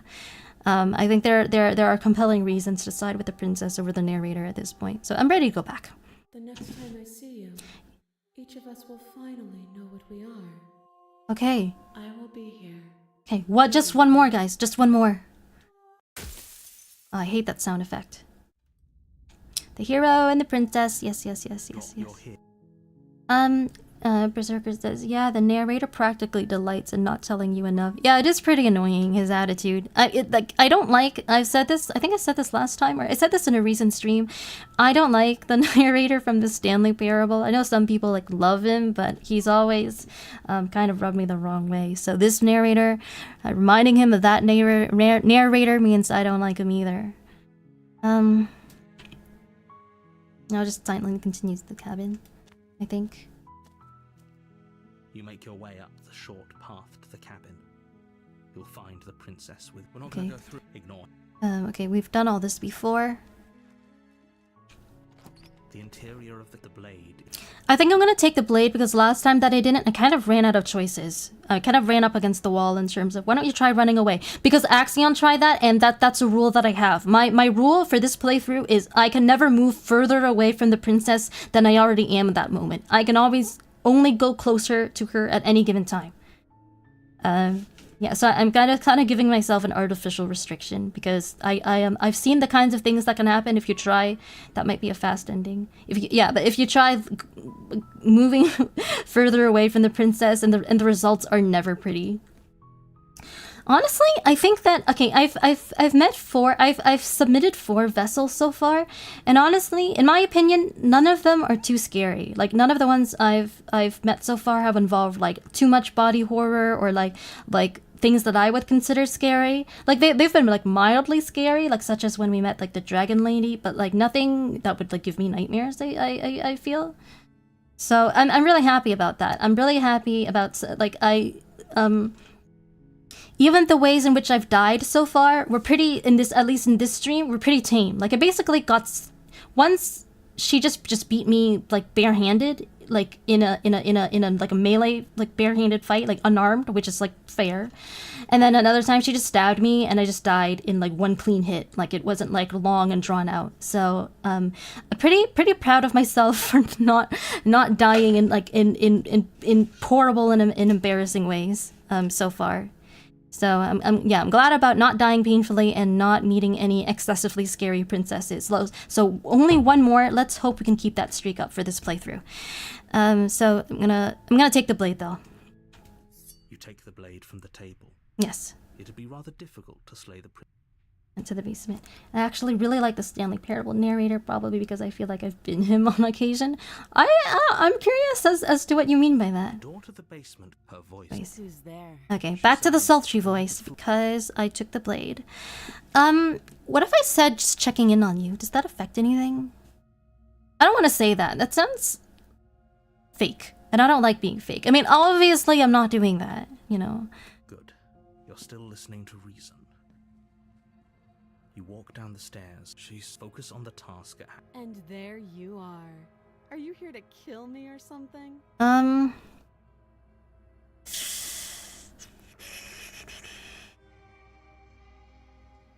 Okay, well, why? I think for this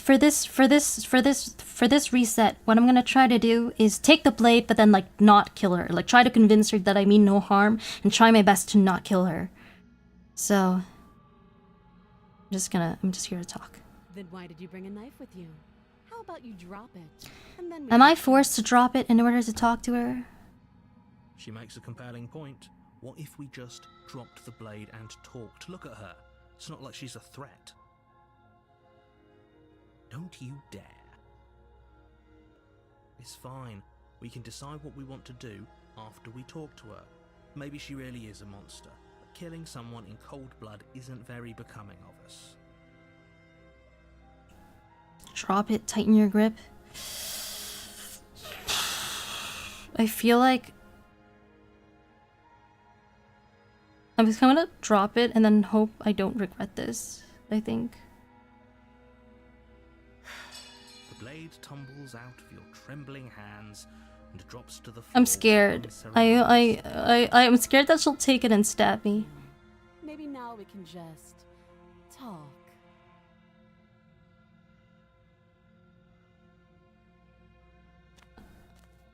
Against your better judgment, Okay. you step forward. So far, so good. Face to No face, immediate stabbing. unarmed. Okay. We'll be fine. I don't know what you're hoping to accomplish here, but I can assure you there's no reasoning with her. Just make sure you don't forget about the blade on the floor. You're going to need it. So here we are. What an awkward start to a relationship. She's always so flirtatious. Yeah, it's pretty awkward. A relationship? Are you coming on to me? Yeah, it is pretty awkward. I know. I just said that. Now why are you here to kill me? Didn't you just answer your own question? I'm here to kill you, ostensibly. What? No, I wanted to explore the other options. Like... Do you know why I'm here to kill you? Or I've been told things, but I'm not sure what to believe. Yeah, that's the most truthful one. Believe me. And do you think asking me what to believe is going to suddenly make everything crystal clear? Let's not pretend that's going to happen. As far as you're concerned, and as far as they're concerned, I'm going to say whatever I have to get out of here.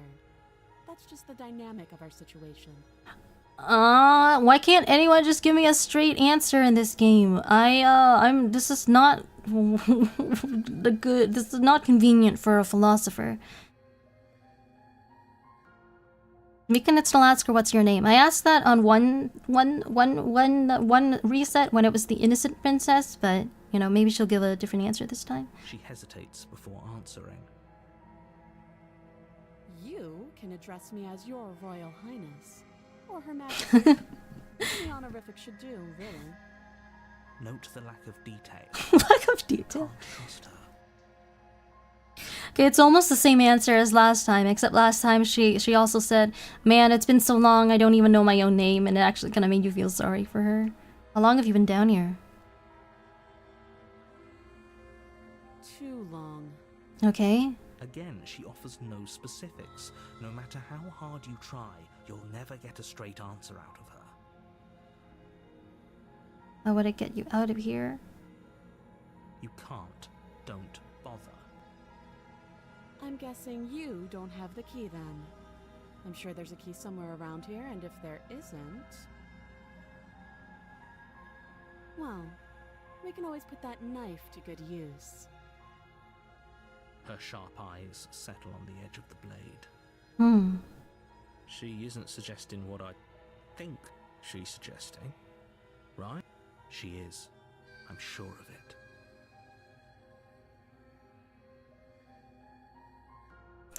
Sounds like she wants us to cut her out of cut her arm off again. Like, now that we have the knife, we brought the knife with us. I just hope that once it's in, you know, sort of grabbing distance of her, that she doesn't take it and stab us. Because us taking it, like we taking it with us doesn't necessarily mean we have the intent to kill. It's just sort of like leaving all our options open. Do you? Do you? Well, I don't know. I've been told. And what I've been told, whether or not I believe it isn't entirely. I'm not gonna lie. So, you're not going to share? How pointless. If you want to talk... I had no option to share. I'm telling you as much as I can. Okay, we've talked enough. Oh? Have you decided what to do with me? You know why you're here. I'm not gonna keep her locked away. That goes against my rule for the playthrough. So I'm trying to try getting her out of here. So I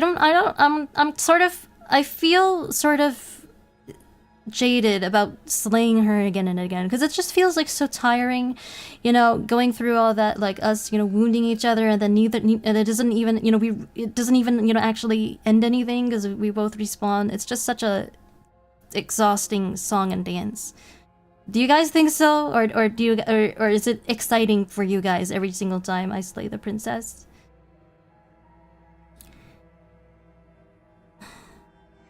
I think it's interesting, trying to get her out after I've already taken the blade with her, with me. Oh, you have to be kidding. You walk up to the chains binding the princess to the wall and give them a tug. They're large and heavy. Okay, we've seen this. If you don't have the key, maybe you should go looking for it. I'm sure it's somewhere upstairs. Okay, same line as before, different delivery. Whoever locked the princess away down here. Okay. That would be fine. I can lose an arm. Okay, she's very nonchalant about this. Like when talk it out with all her different personalities. Buff lady can only be exciting so many times. If we were stuck down here for long enough, I'm sure. Okay, yeah, we've seen this. I agree with you. It's probably pretty close to how I'd play. Oh, interesting. You attempt to make Again. You make your way back to the bottom of the Slain her like you were supposed to. So much easier if you'd simply slain her like you were supposed to. Easier for whom? Easier for everyone. I heard the door slam. They locked you down here too, didn't they? Yes, they did, honey. The knife. Pick it up and cut me out of here. Okay, this time she's being very direct about it. You won't like what happens if you do that. Save the princess. I'm gonna do it. Slaying her would be just... It's so predictable now, you know? It's more interesting if I save her by cutting her arm off. That would be a very strange sentence out of context. Against your better judgment, you place the blade against the princess's arm, just above. Wait, this is kind of similar to the first time I did this, though. I hope it actually turns out to be different because of the different things that led up to here. The blade is sharp, and you make quick work of it. Before long, you're able to crack through bone, and she pulls the bleeding stub of her arm through the iron gauntlet. She didn't so much as utter a sound. Free from her bindings, the princess turns to face you. Now it's different again. Meeting your eye. How is she so composed after losing an arm? It's like she isn't even bothered by it. Thank you. Now let's get out of here. Approach the locked door. Okay. We won't have any of that. The stakes are too high. You can't just let her escape into the world. No, I just can't let her escape into the world. As the princess approaches the bottom stair, your body steps forward and raises the blade. Wait, this isn't fair. You can't just do that. Watch me. Oh my. Okay, I can't even choose to slay the princess this time. Maybe because it leads me to the same ending. Maybe it would just lead me to the witch again, which I just did. Also, you'll never know why I identify with the Stanley Parable narrator. That's fine. You can keep it to yourself. I mean, considering I find the Stanley Parable narrator creepy, maybe I'm not that like raring to find out anyway. Leon says I'm getting Arrested Development vibes with the arm off. Oh, hi Tara. I was straight up. Me. How's the slinging? I met 2 vessels this stream already, so this is the last one, the very last one I need before I get unlock one ending or another. This is the 5th vessel. Would you like me to tell you which ones I got already, or what, you just want to check the bot later? I'm sorry we missed your favorite line, or you missed your favorite line. Yeah, you're on a path on the woods. Warn her. What's this? I thought this was a little too easy. No! I'm being controlled by the narrator. Your body lunges forward. Stop it. Resist. The blade. Move the blade. You're doing your best to help me, aren't you? Okay. Yes, I am. Thank you for being so perceptive. I'll make this quick. Is she just gonna stab me again? She steps forward and pries the blade from your rigid hands. Maybe I'll see you in a Maybe she does look really pretty here. Oh, of course. And then she slits your throat. Almost. She is okay. She's a lot better at this than the innocent princess. Her face remains unchanged as she watches you collapse to the ground, blood flowing from your butchered neck. This is the end. God, she just slit my throat like livestock. I'm afraid it is. Everything goes dark. Okay, what kind of princess am I gonna meet now? I have no idea. The prisoner. What is this? What is the prisoner? You're on a path in the woods. There you go, Tara. Wait, no, yeah, one more, at least one more for you. You got to hear it one more time. Cabin is a princess. You're here to slay her. If you don't, it will be the end of the world.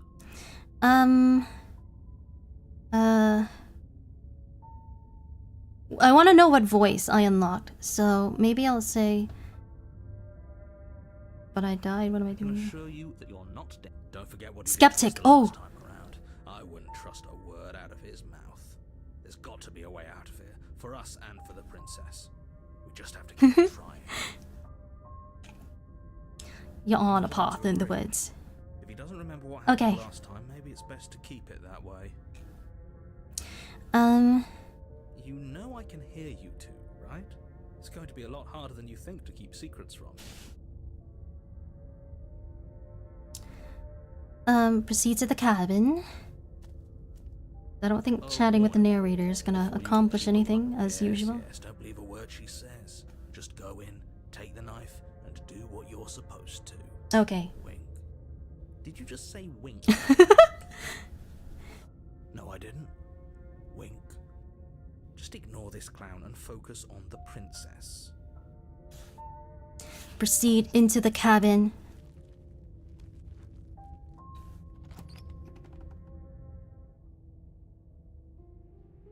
The interior of the cabin is less a cozy woodland retreat and more like a dungeon.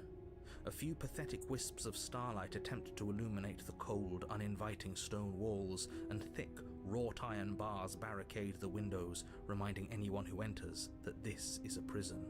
The only furniture of note is an iron table, bolted to the floor, a pristine blade perched on its edge. The blade is your implement. You'll need it if you want to do this right. I'm gonna take the blade.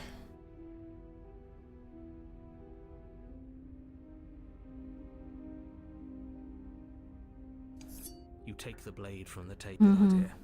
Much better to be armed than to go in with blind hope alone.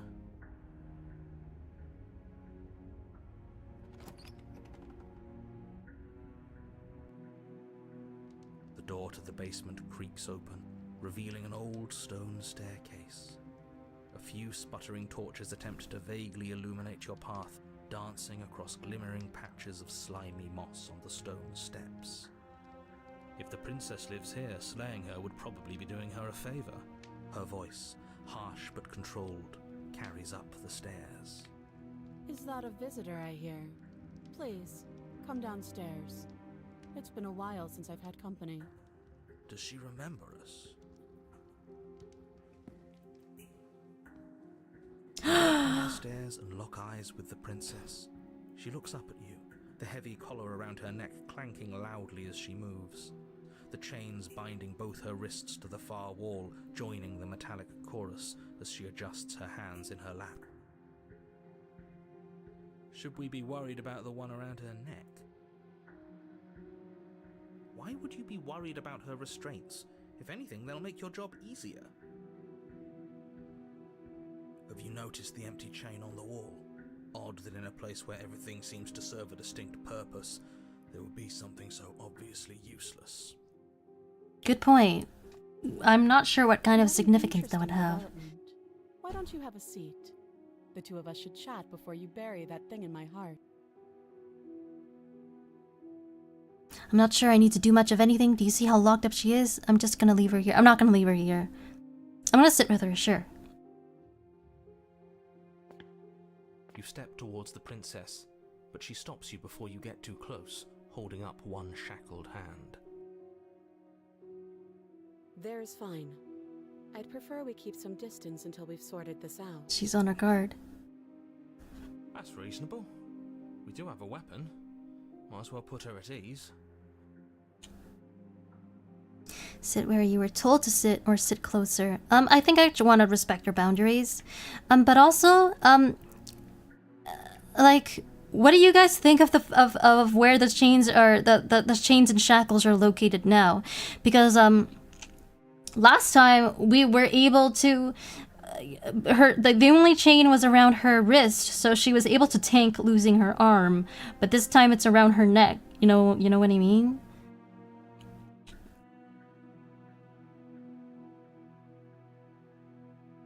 You do as she asks and sit on the floor, still a good distance away from her. Thank you. Now, what are your intentions for me? I mean, my intentions, I've been here before. Am I the only one who remembers that? Other chain on the wall, what is it for? Yeah, I'm not gonna leave her. I'm gonna... That other chain on the wall, who is it for? I don't know, but you could always try it on. Oh my god. I'm not into that kind of Maybe thing. it'll fit. That face of hers, that's a little creepy. I hope I don't actually have to say this, but please don't lock yourself in chains. We need you ambulatory. You're trying to get if you're ahead of going to you? save the world. Inspect the shackle. Okay, I feel like this time the interesting thing to do would be to put the chains on, but that kind of goes against my character. Quite hopeless, but still strange and curious how there's an unused shackle. Yeah!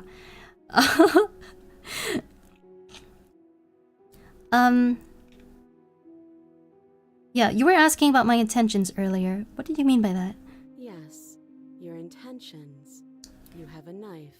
Select the What are you narrator to going make to do with upgrades it? to the world. Why are you here? Is this the narrator's There doing? isn't a keyhole in these shackles, So I'm afraid my only way out is surgical removal.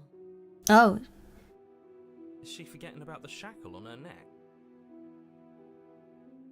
Or does she think she'd survive a beheading? Oh. Maybe she would, since she's kind of supernatural and clearly not just a regular mortal. She really could survive. Though I suppose you could just be here to kill me. But I don't think that's in either of our best interests. Inspect the shackle. Am I supposed to cut you out? I'm gonna say, yeah. What would you have me do? Let me borrow that knife. Oh. Don't worry, you'll get it back. Will I? That's ominous. But she seems confident. Whatever it is she has planned, I think she knows what she's doing. Oh please, she's just putting on an act to disarm you. That much should be obvious. In case you need to hear a voice of reason, it would obviously be unwise to give away your only weapon. Though if she isn't bluffing, whatever she has planned might be for her benefit alone.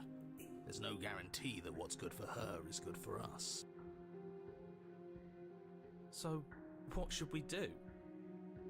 I don't know. I'm just spelling out our options, listing the pros and cons.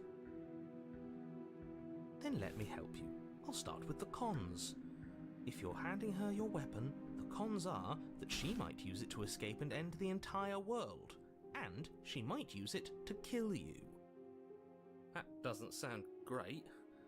What about the pros? There are none. The pros are that we can't trust him, possibly even more than we can't trust her. And whatever she has planned could do something to mess with what he has planned. Or maybe they're both screwing us over in their own ways. I'm not giving you a weapon. I can cut you out of here. No, I wanted that question. I wanted to ask, like, about the, you know, how do I cut you out if there's one around your neck? Wouldn't that behead you? Cut you out of here. I'm not giving you a weapon. I'm trusting you. I'm gonna be one with a weapon. Deal with it. I don't necessarily drawn to any of these choices. Any opinions in chat? What do you think I should do? It's basically between I could just straight up kill her, or I could give her the weapon so she cuts herself off, or I can do the honors, whatever that means. Like considering there's a chain around her neck, but.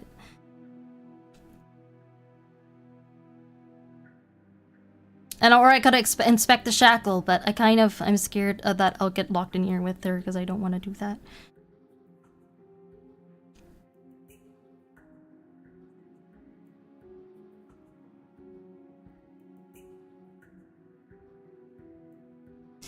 I wish I didn't get locked into this. I wanted to ask her about the beheading thing.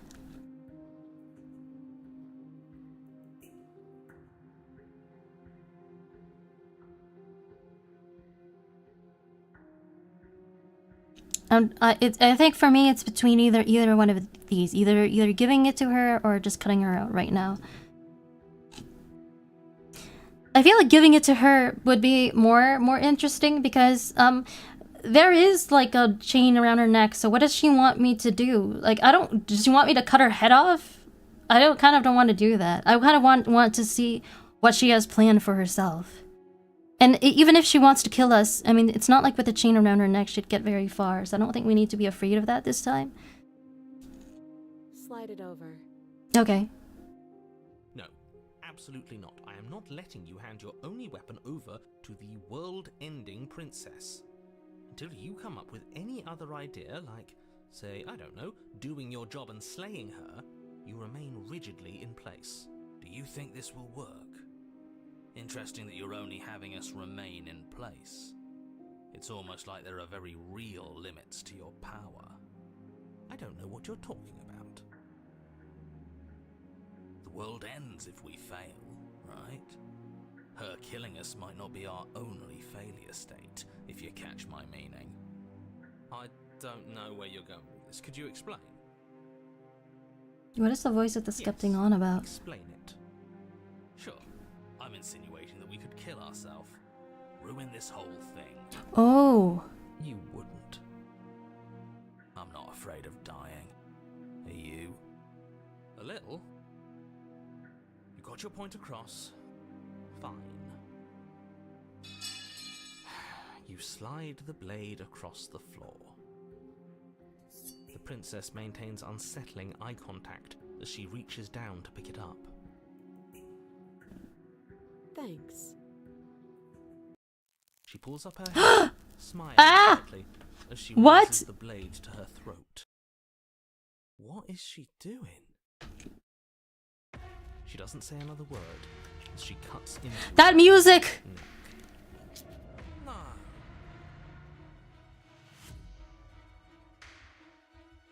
You know what? I know this is the worst time, but I gotta do another idol meeting. Sorry for leaving everyone in suspense.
Hello everyone, thank you so much for waiting. We'll chat. We are here neck and neck with the next moment. Who wouldn't want a cute Delon girlfriend? I'm not gonna look away. I think I want to watch in uneasy silence. Oh god. Her eyes stare forward, unblinking, as she soars through skin, veins, cartilage. At last she reaches bone, the blade grinding audibly against her vertebra as it continues to slice its way through her. I'll be damned. She's actually doing your job for you. Why would she do that? Huh. So that's her play. Killing herself? She isn't dead yet. Finally, Oh my god. her eye twitches. There's an uneasy silence. She remains motionless for a long moment, her twitching eye the only movement in the room. Until at last it Gross. stops in an unsettling half-wink. Her head twists slowly Oh my to the god. side, flopping to her Oh my god. shoulder, Ew. and her neck opens. The remaining tissue is not enough to hold the weight of her severed head. It stretches and tears until finally it falls to the floor, completely free. It bounces a few I feel times like maybe it before would have been better to stops just kill to her her. feet. Oh no, oh no, oh no, what did we do? Can we put it back? Please, tell me we can put it back. The princess's eyes stare up at you, dead. Congratulations! You saved the world. Huh. So I guess that's it. What a way to go. But she is gone, isn't she? I hate this. Can we just get out of here now, please? Of course, the princess is slain and the world is saved. Whenever you're ready, you can proceed to your reward. Is that how it works? Now hold on, she's dead. So what's the rush? What's your angle? Ooh. I don't have an angle. I'm just looking forward to putting all this behind us. I'm sure you can understand that. Look, I'm just not ready to put my guard down. It's best to keep sharp. She wouldn't have done all that without some kind of reason. She's left us with this dangling thread, and I need to know why. You're just wasting your energy. The danger has passed. And now The narrator has never you promised us reward before, so what's with this? Take the princess with you. I don't believe that. I think I'm gonna do this. I did have a rule to never increase the distance between myself and the princess. And and I don't like the narrator, so it's fun to disobey him, and see his reaction. Oh, also speaking of which, I think I missed a comment from reading out a comment from Berserker. I remember when I was a kid trying to help someone get through a game and having the person I was helping deliberately do the opposite over and over again. That's why part of me identified with the Stanley narrator. That makes a lot of sense. That can be very frustrating, I think, when you're like backseating and like the person doesn't listen, even if they, especially if they actually really need your help. Ugh, fine. You pick up the princess's severed head, its neck stump still oozing bodily fluids. Then make your way back upstairs to the first floor of the cabin. Did you see that? Yeah, she twitched. Moved. She didn't. She's dead. But what if she's not? Are you listening to yourself? Do I need to explain to you why decapitation is lethal? The door to your bountiful reward is right in front of you. All you have to do is open it. Okay, and we only have one choice now. You open the cabin door, ready to return to a world saved from certain doom. Only a world saved from certain doom isn't what you find. Instead, what you find is... Wait, no, that's not right. Well played. This is the end of the world, isn't it? I always thought I'd at least have time to explain myself before I had to watch it happen. It's already...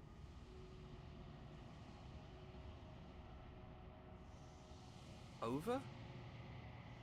Is he gone? Oh, no stage 3 this time. We're still here. That was a little anticlimactic. I thought there'd be more after all this. Maybe it was just the end of his. Thanks for carrying me up here. I had to take it on faith that you would know what to do. I'm glad I was right to trust you. So, this is the outside. Maybe it's just my lack of body, but it's colder than I expected.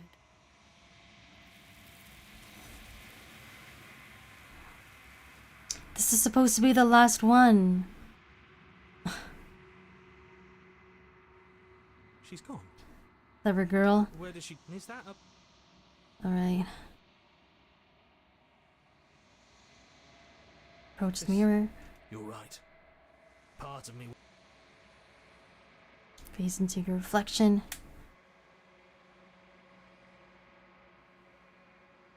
You are nothing at all? Why's that? Oh my goodness. That isn't right. You can't be nothing. You refocus your gaze and then you see it, a figure, faint and veiled in the shadow, just beyond the reflection. Explore. Are you me? You know what I am. Wait, this is... We're meeting the narrator now? A crack slides down the center of the mirror, splitting the image and the glass in two, turning the mirror into jagged shards of broken glass. So you're... He's like a kind of a burb? We're both is everyone in the story a burb? So we're the narrator. I was wondering if I'd ever get to see you. What are you? Are you something like me? If you're not me, then what are you? I have so many questions for you. Does it hurt when you break off like that? Let me tell you, it's like a...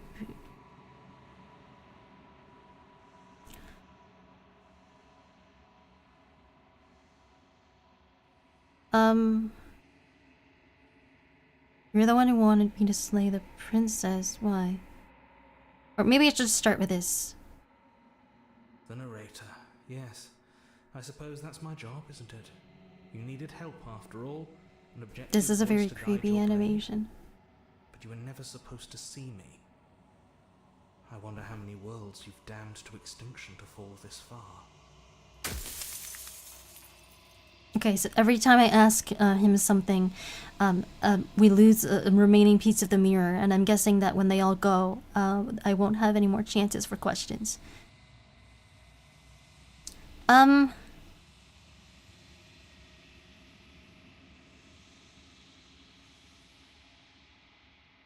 Where is this place? What are we? Where are we? Or, sure. A construct. Construct? It was supposed to keep the two of you trapped here until the job was done. And it was supposed to guide your hand to help you see things through. The construct you're in exists in every world at once. Any time you failed, any time you thought yourself dead, it would restart and shunt both you and her into a new world. But you're waking up to your true nature now. It won't be able to work like that anymore. So he pretended to play dumb about the whole not knowing that we were respawning thing. After everything you've done to us, do you think anyone deserves to live? Do you have anything to say for yourself for all of this hubris? What are you? I guess I could stand to ask him, what are you? So do you know about looping so many... Why did you lie to me? Be on the walls of the... No.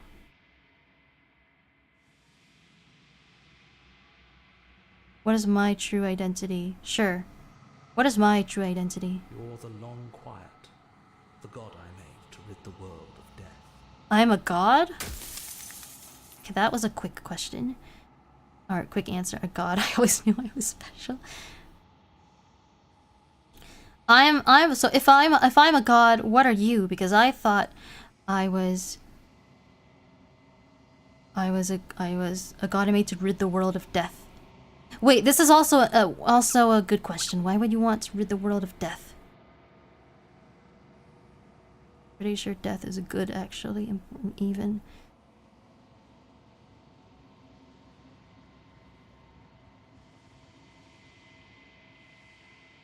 What about the princess? You make her too?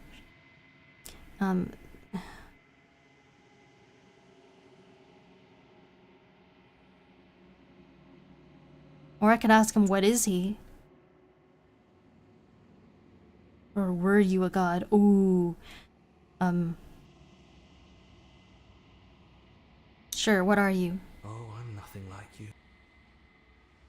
I'm an echo, likely one of many.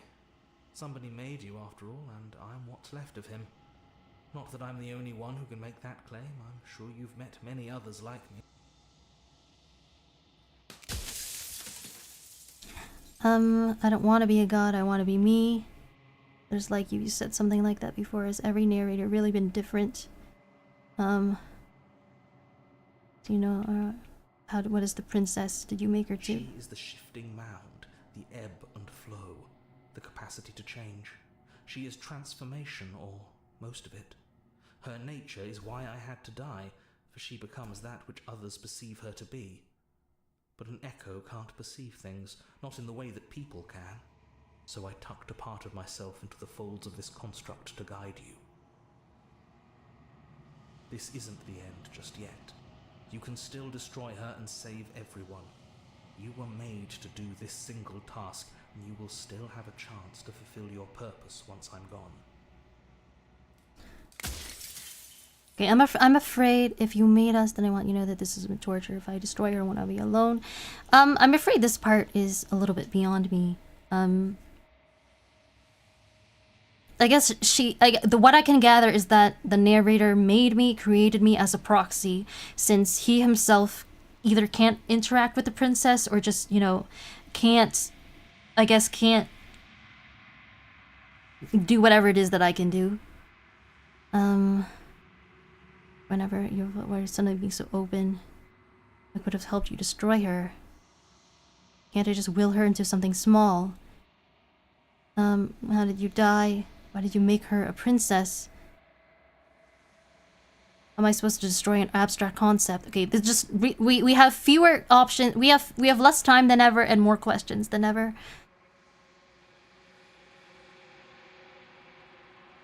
Oh, I want to see what he says in response to this. I'm pretty sure death is good, actually. If that's your belief, there's nothing I can say to move you. You haven't died.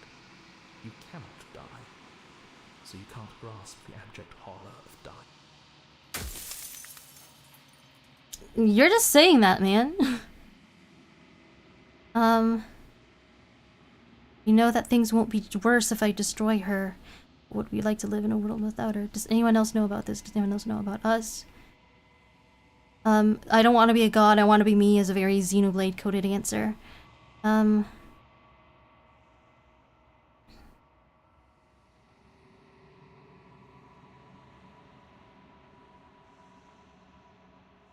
Maybe alone, but if dive.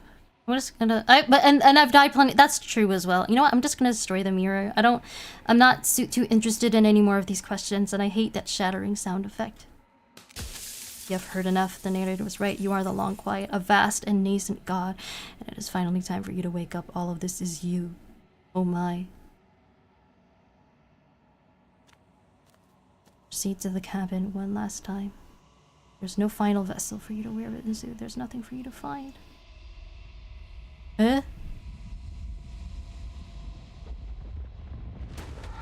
Oh my goodness.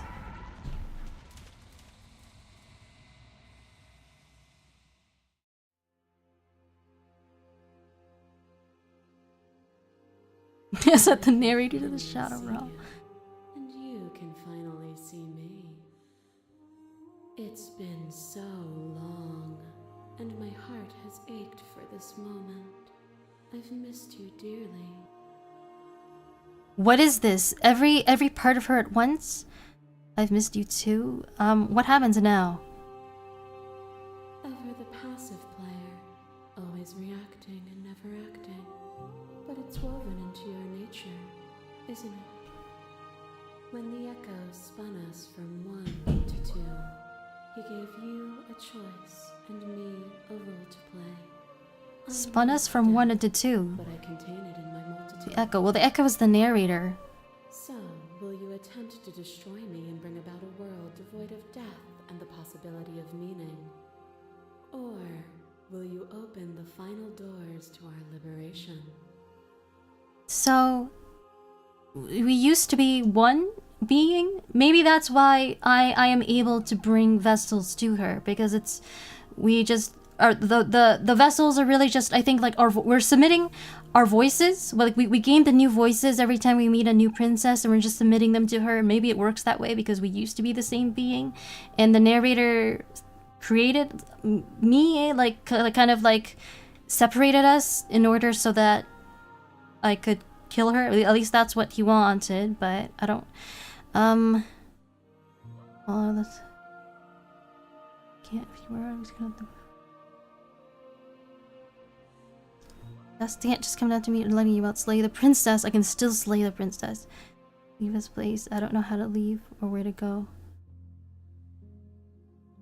This isn't what I was expecting. Because I don't know, like I don't even know what. So if I slay her, then we get a universe without death, and if I don't, then I'm not really sure what happens.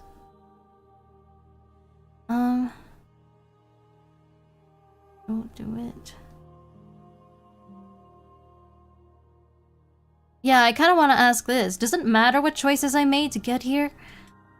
If you're saying that, it's because you don't yet understand.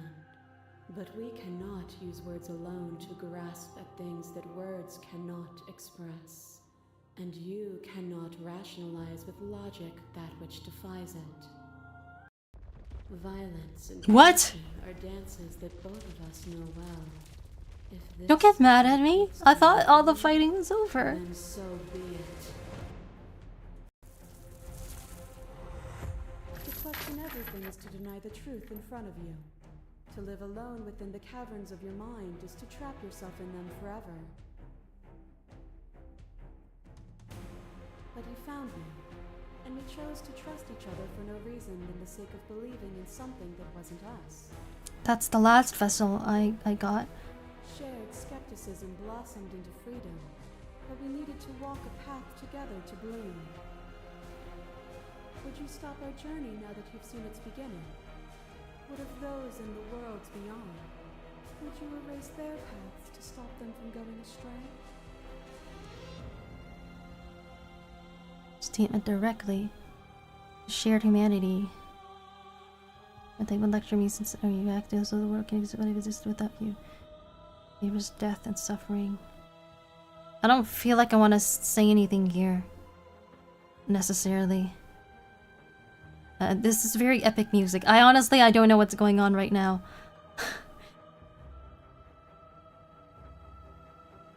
I kind of like this one.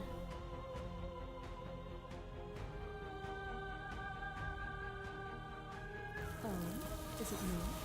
Perhaps you can enlighten me. A thought is a vine, and some thoughts nurture thorns that bleed the soul. An endless growth that blots your vision and strangles your trust. When I succumbed to myself, you patiently stood by me and cut the thistles that rooted in my skin. Your compassion is what freed us both. But compassion is a thing that must be nurtured, and you cannot nurture that which cannot change. That actually is I think a self-contained logical argument.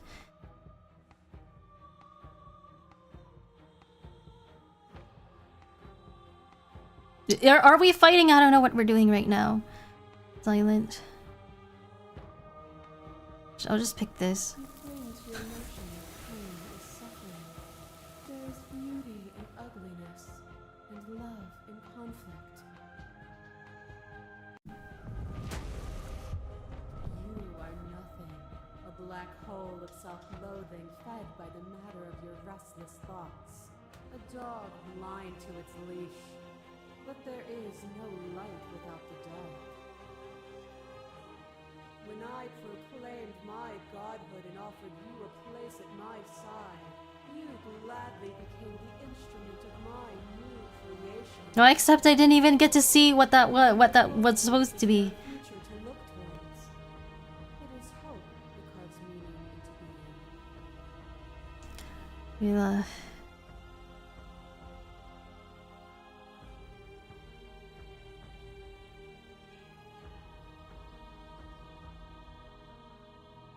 I kind of like, yeah, I kind of don't want to make a choice between or I mean, I guess I wouldn't kill her at this point since I've been avoiding that for so long, but I don't know exactly what it means to set her free. And I don't even like, what is she? Like, there's just like all the versions of her here right now.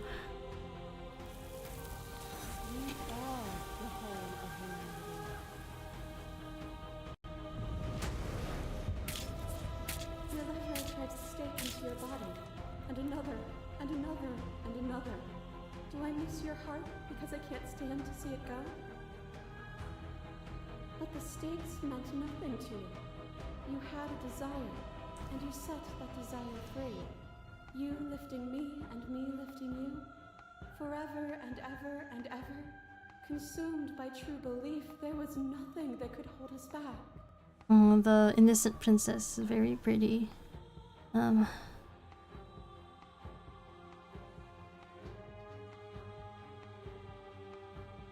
What happens if I select any of the...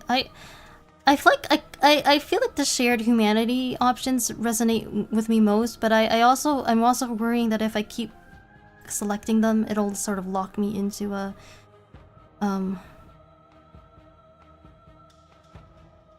detector's perspective.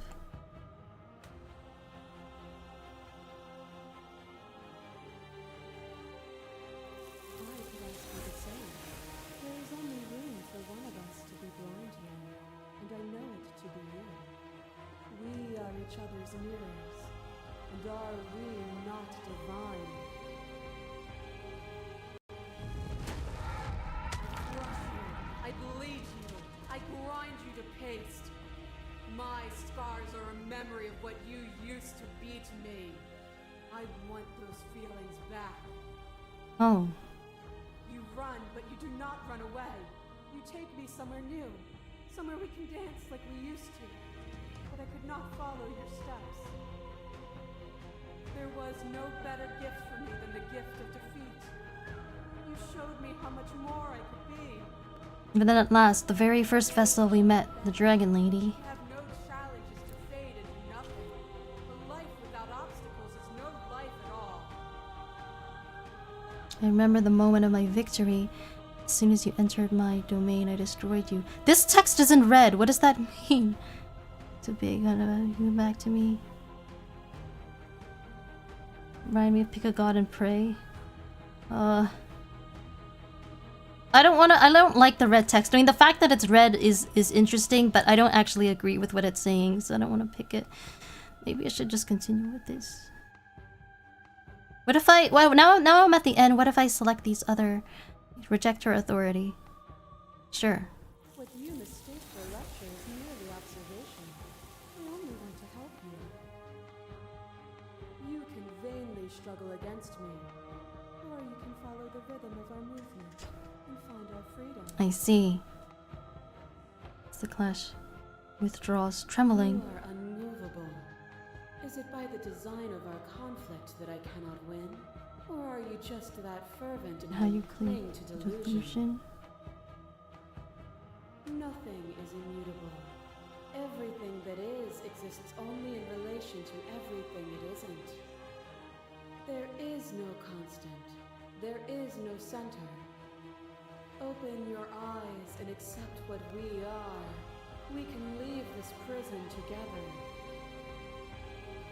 It's easy to believe in the things you believe when you have to sit above it all. Anything happens if we leave here. Okay, I'm ready to go, but how do we leave? I never wanted to fight you, but how do we leave? I'm so sorry, Slay the Princess. You are cruelty itself, and I can't let you exist. The answer is, I won't let you kill you, but I won't let you free. You've done everything you can to make me understand your perspective. You keep dismissing mine. If you think you can change me, then I must be able to change you. I kind of like that one.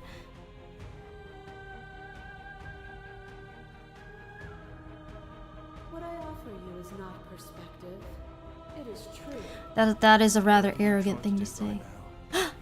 The voice of the hero is back. Which hero are you? Where is everyone else? How are you supposed to help? I thought voices weren't allowed here.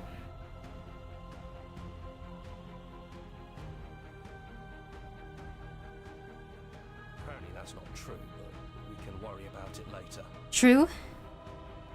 Seems like you've been doing alright on your own, but she's too many things at once out here. If you want to get through to her, you need some way to get past all that divine confidence. Okay, now this is going interesting places. There's still a piece of me nestled close to where it all began. I can take you there. I can take you to her heart. It's time to resume our dance. She's relentless, isn't she? Okay. Let's make this quick. Are you ready? I am ready. Then let's go. Because I kind of want to save the princess, but like not like this. She's kind of like, eh? The graphics got bad for a second. And here we are. I'd say we were back where it all started, but I guess it's a little after that, isn't it? On the outside, there's still all those bodies. Do you need me to describe things? Yeah, the narrator isn't here. I'd like that for old time's sake. It's just you and me. Did anyone's makeup today? Has the narrator really gone? Take the blade. Sure, I'd like that for old time's sake. Of course. The interior of the cabin is, well, it's a cabin, yeah? There isn't much here, just a table and a knife and a door. And some windows. There's no mirror, either. I think you broke it. Ooh. And I know Was that representing the narrator all along, his presence? South, we're going to need that blade. I don't know what to... Maybe I'll ask this. It's just us. I think the rest of them are still out there, jumbled up in the rest of her. So the only other people in this universe are just versions of her? Is the narrator really gone? It's dead silent in here. Whatever it was that was left of him, I don't think it could handle you waking up to godhood. Pretty sure he got obliterated. Wow. I mean, I don't miss a good riddance.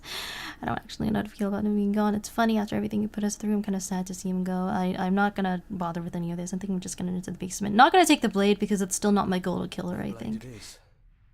I'm not sure what we'll be able to do without it, but your judgment has gotten us this far.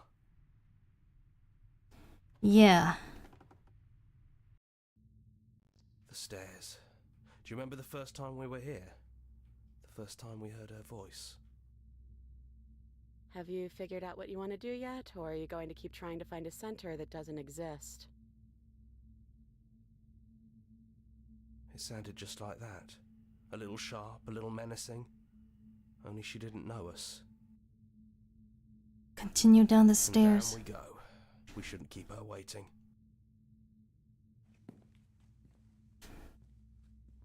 And there you are. Hands empty. So you don't feel like recreating our first meeting detail for detail. So she remembers our first meeting. Or the game remembers the fact that I brought the knife the first time. Curtain call. What do you say?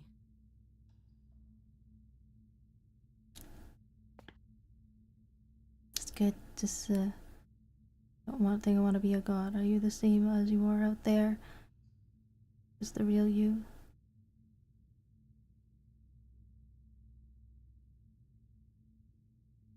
What if we just leave? I don't think I want to be a god.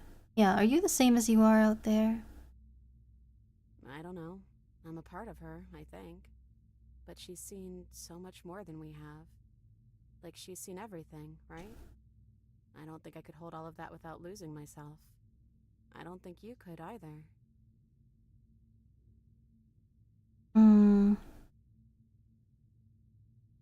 Is this the real you? Sure. I'm the same princess that's been with you since the beginning. And I feel real. I see. But I also feel like I'm a lot more than I was then. We've been through a lot together. I don't think there's anything more real than that. Finally tell me your name. I'm guessing she still doesn't have a name or still doesn't remember it, but I feel like asking this just out of courtesy. I never had one. And do not call me the shifting mound. It's too much. You never had one, huh? But I've always been a princess to you, right? So why don't we stick with that? And as for you, well, hero works for me. Oh, so no more little bird. That's me. Oh. I think I like that. So hero and princess, how cliche and yet sweet. None of this was really fair for either of us. Yeah, it kind of feels a little unfair, just us being locked into this endless song and dance of death and pointlessness against our real will. No, it really wasn't. But just because it hasn't been fair doesn't mean that it hasn't been worth it. I'm really glad I got to know you. I really like being a hero, by the way. So calling a princess is worth it if it means I get to be called a hero too. What if we just leave? I'm sorry for all the times I've hurt you. Yeah, I am sorry. Voice of the hero just got the upgrade of a lifetime. The first time we met, you stabbed me in the heart and I beat you to death with my bare hands. And it was fun. You really don't have to apologize. Well, okay. We both went a little overboard. But there's no reason we can't put it all behind us. Yeah, I'd like to agree. You know, when she puts it like that...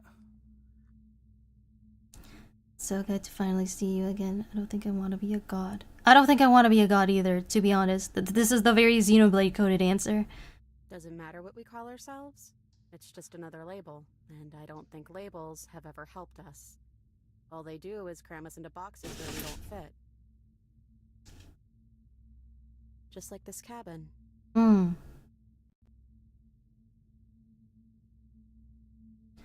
Voice of the hero just got the upgraded light. Will this princess be in another castle? Wow, the game remembering and having voices for each meeting is a lot. Yeah. It's really one of those games that's just clearly very well planned out. Like they planned for everything, you know. I'm pretty sure I remember reading somewhere that this game has like thousands of voice lines in it. Pretty ambitious game, really. You think of her as what she wanted us to be. I don't think she's the sort of thing you can really disagree with. It doesn't matter if she's right or wrong because she exists. She's this big, unrelenting force, and there's no arguing with her. I see. So the entity... I guess that was the question out there, wasn't it? And it was the question before you came down here, too. Should she get to exist? I'm glad you didn't bring that knife with you. Oh. And like I said earlier, I don't really want to be her. I think I just want to be me. Do we have that option still? Yeah, I'm happy not to be everything. Just being us is plenty. What if we just leave? First I want to say, I think I sort of I have more of the picture now. So the multi-headed and multi-bodied princess we saw back there, the entity is not really an individual, not really a person. She's more of like a force of nature, like a hurricane. Like this princess is saying, she just exists and is an unrelenting force and can't be argued with. Kind of like a hurricane, a force of nature, a storm. We just leave. Do you know where this cabin is? Because I don't. I don't even know what's supposed to be outside other than us. What would even happen if we leave? What would that even mean?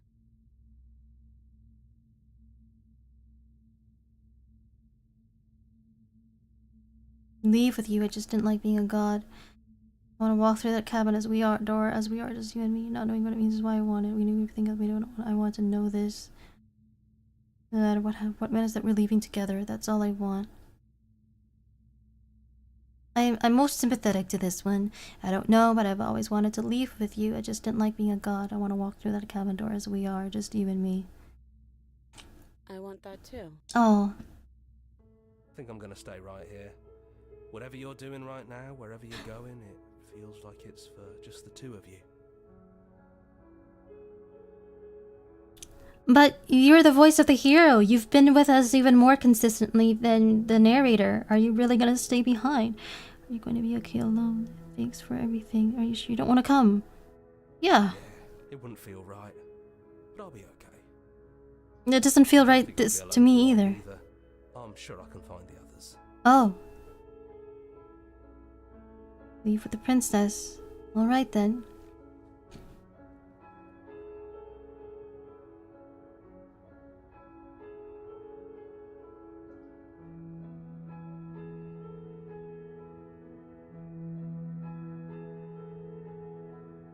Her hair looks really pretty. I like the style with the braid going along the... And then an energy in the silence, and electricity, the anticipation of the unknown. On the top of the stairs, the princess stalls, eyes fixed on the cabin door. you can see attention sees her. She's unsure of herself for the first time in her long and short existence. I see long because she's kind of immortal, but she spent so much of that time not as her real self, and her real self was just born like practically 5 minutes ago. She has no part to play anymore. She knows this, yet she still is. Yeah, as a person, not just as a role, as a concept. She crosses the room to the door outside. You follow her confident steps. Oh? This is it. I have no idea what it's gonna be. She looks like very out there. nervous. Not that I'm scared or anything. It's exciting, really. Anything could happen. And if it's bad, then Oh. it won't be bad. Not with you. I love you. Who's gonna open it? Are you ready?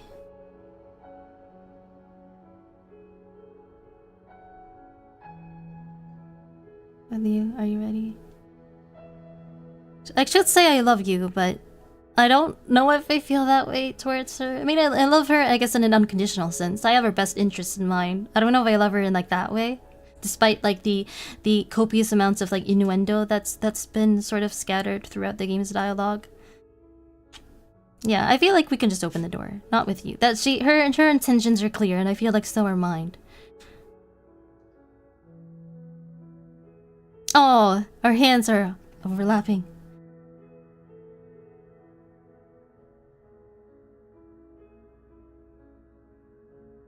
Eh?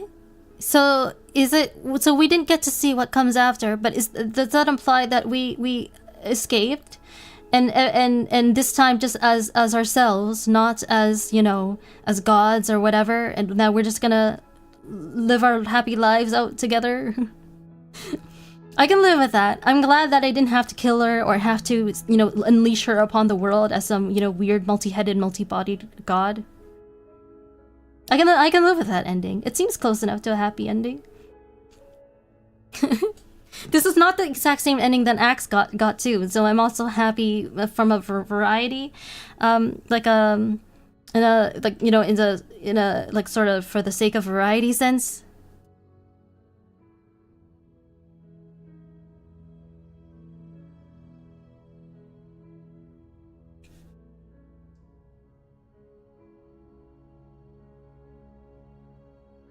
Let's go. A sweet happy ending. Oh, hi, Fahim.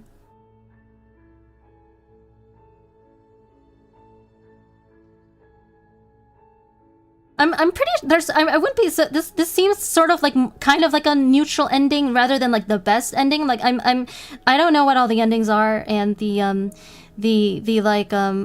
I'm sure it could have gotten a better ending, but I'm also I'm very sure that there are worse endings I could have gotten. So I'm all in all like I'm pretty happy. Congrats, thanks Tara. Also, you were right. This conclusion was pretty Xenoblade coded. Yes, I am. I'm just showing my what's it called? I'm just my credentials as a Xenoblade fan here. Thank you so much for playing. As an expression of your gratitude, here's the track order for a special playlist just for you. Oh, how nice. And now that you finished the full story, for the first time you also unlocked the gallery. You can access it from the main and in-game menus under the memory stamp. It's full of clues that help you find undiscovered vessels and interactions. Happy hunting. I see. How fascinating. Preferences, memories. What happens if I open this? What is beginnings and endings, vessels, the hero and the princess, the end of everything. The tower. So now I'm guessing that what I could do is click on these and then explore the branching paths that I haven't. That I slay her without a moment's hesitation. Lock your fears away. She's an arm, is she? To fall to a feral captive. The witch offering one animal and concealing the other. You can't know someone you've never met. Doubt breaks one shackle while forcing another. The unquestioning commitment to the other. The eye of the needle for those who dwell in caves. Meaning lies beyond the shadow, dancing on the walls. Angels and demons are cut from the same cloth, and it's best not to deny a proud me. One might resist the divine, but it's very hard to kill a god. There is no shame in failing. Some of these sound very interesting, like this one and this one. Angels and demons. I'm all about that divine sort of iconography. Sometimes when you cut something out of you, a piece of you leaves with it. Kill your worst dreams or be killed by the ghost. Your past. to linger with your nightmares than to let them run wild. There are other ways to die than to nature than to let it swallow you whole. And when the princess, in a very literal sense, may involve but don't necessitate being eaten. I don't like the sound of this one. The thorn. Redemption in the thicket of distrust. When you've seen the worst sights the prison of the world can offer, you can always choose to walk away empty-handed. There are many reasons spirits may linger, the flames of passion, the flood of words left unspoken. You don't need the world for your happy ending. There are a lot of castles for a princess to be in. Well, whether that many different princesses? Yeah, it seems so.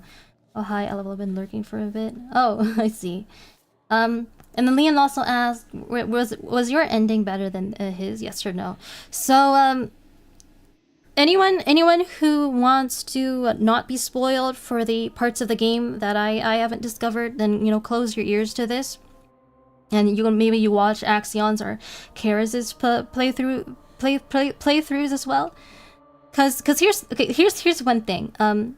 So maybe before we get into all this stuff, I'm gonna talk about the reason I wanted to play this game and sort of my basic reflections on it. It seems to be only fair because this is the first game that I've beaten on stream, isn't it? Of course I've started others sooner, like Xenoblade, but I haven't finished those yet. This is the first time I've gotten to a credits sequence of a game on as a VTuber. Karisa senpai could do. I was just gonna talk about why I played this game. I chose to play this game. It's I mean, it's because I saw Axon play it, and you know I was kind of dissatisfied with his playthrough. Not really. I didn't agree with all of the choices that he made, and I wanted to sort of see for myself what how the Faire touch would affect the game, and I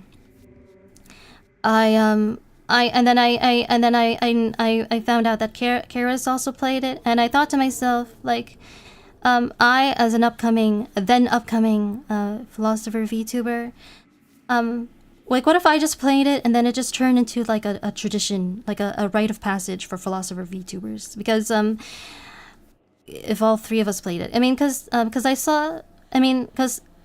it's not the only game that both Axe and Karas have played. They've also both played like Edith Finch and the game of Sisyphus. But those aren't games that I would really play. But I figured like I should just at least pick one of the games that they've both already played and play that one, so that we can just have the three different takes on the same game from three different philosopher VTubers. And I felt like Slay the Princess was the one with the most universal appeal.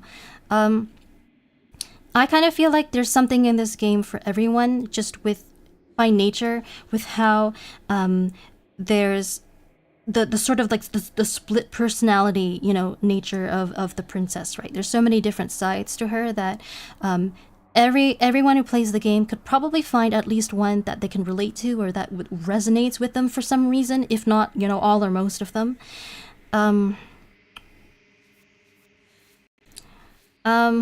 For me, I'm a little bit partial to the damsel, this one, but also I think maybe even more so, the thorn is probably the one that I can relate to most. Someone who has been worn down by repeated betrayals and cynicism, but still wants to trust and discover better in life.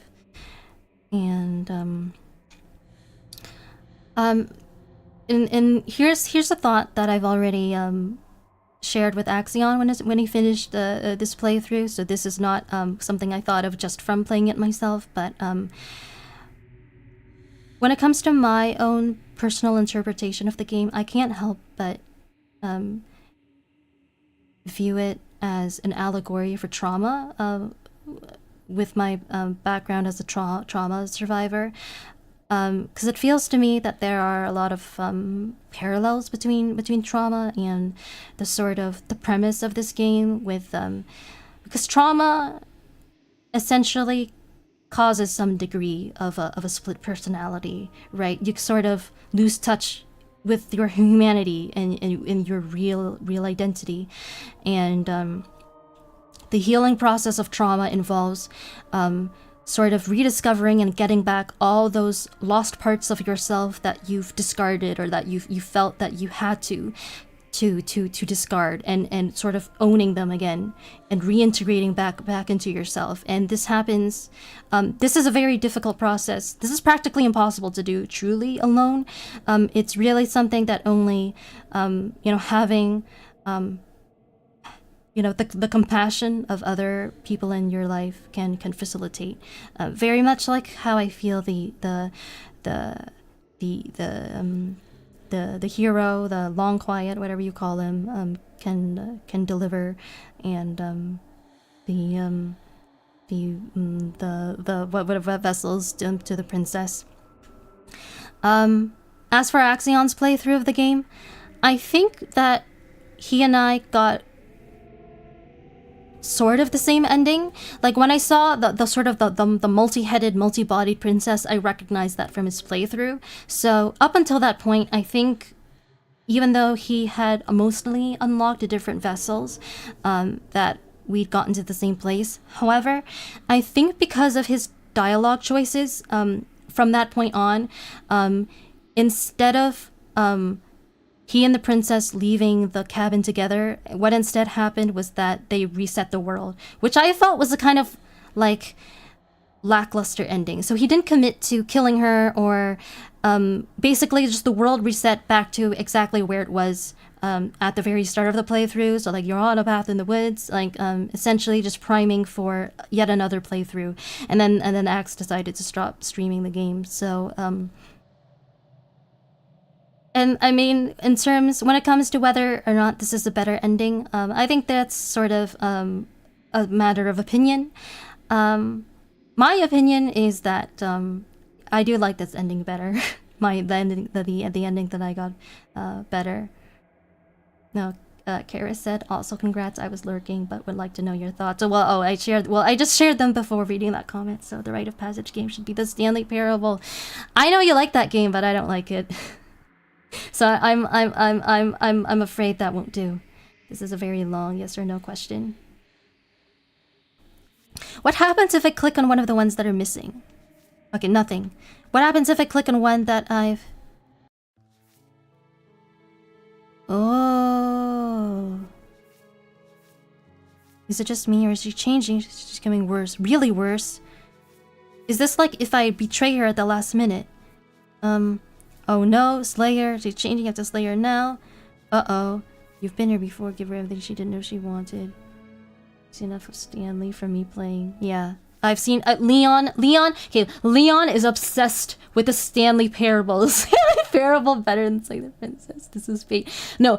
Seriously, Leon is obsessed with the Stanley Parable. If you want a Stanley Parable chum with whom to discuss the game, Karis, just hit up my husband. You don't need me for that. The adversary. I want to. Resist a god through force of arms, ultimately succumb with the pure force of will, no weapons. Be a god to bring about the band of everything. Oh, a god. Been here before. So I think to make this one more interesting, I should have brought the knife. Oh, and it's playing that Ganon's Castle background music again. How nice. No, I am not. You're not what? Forming philosophy was the long can all along for you, Leon.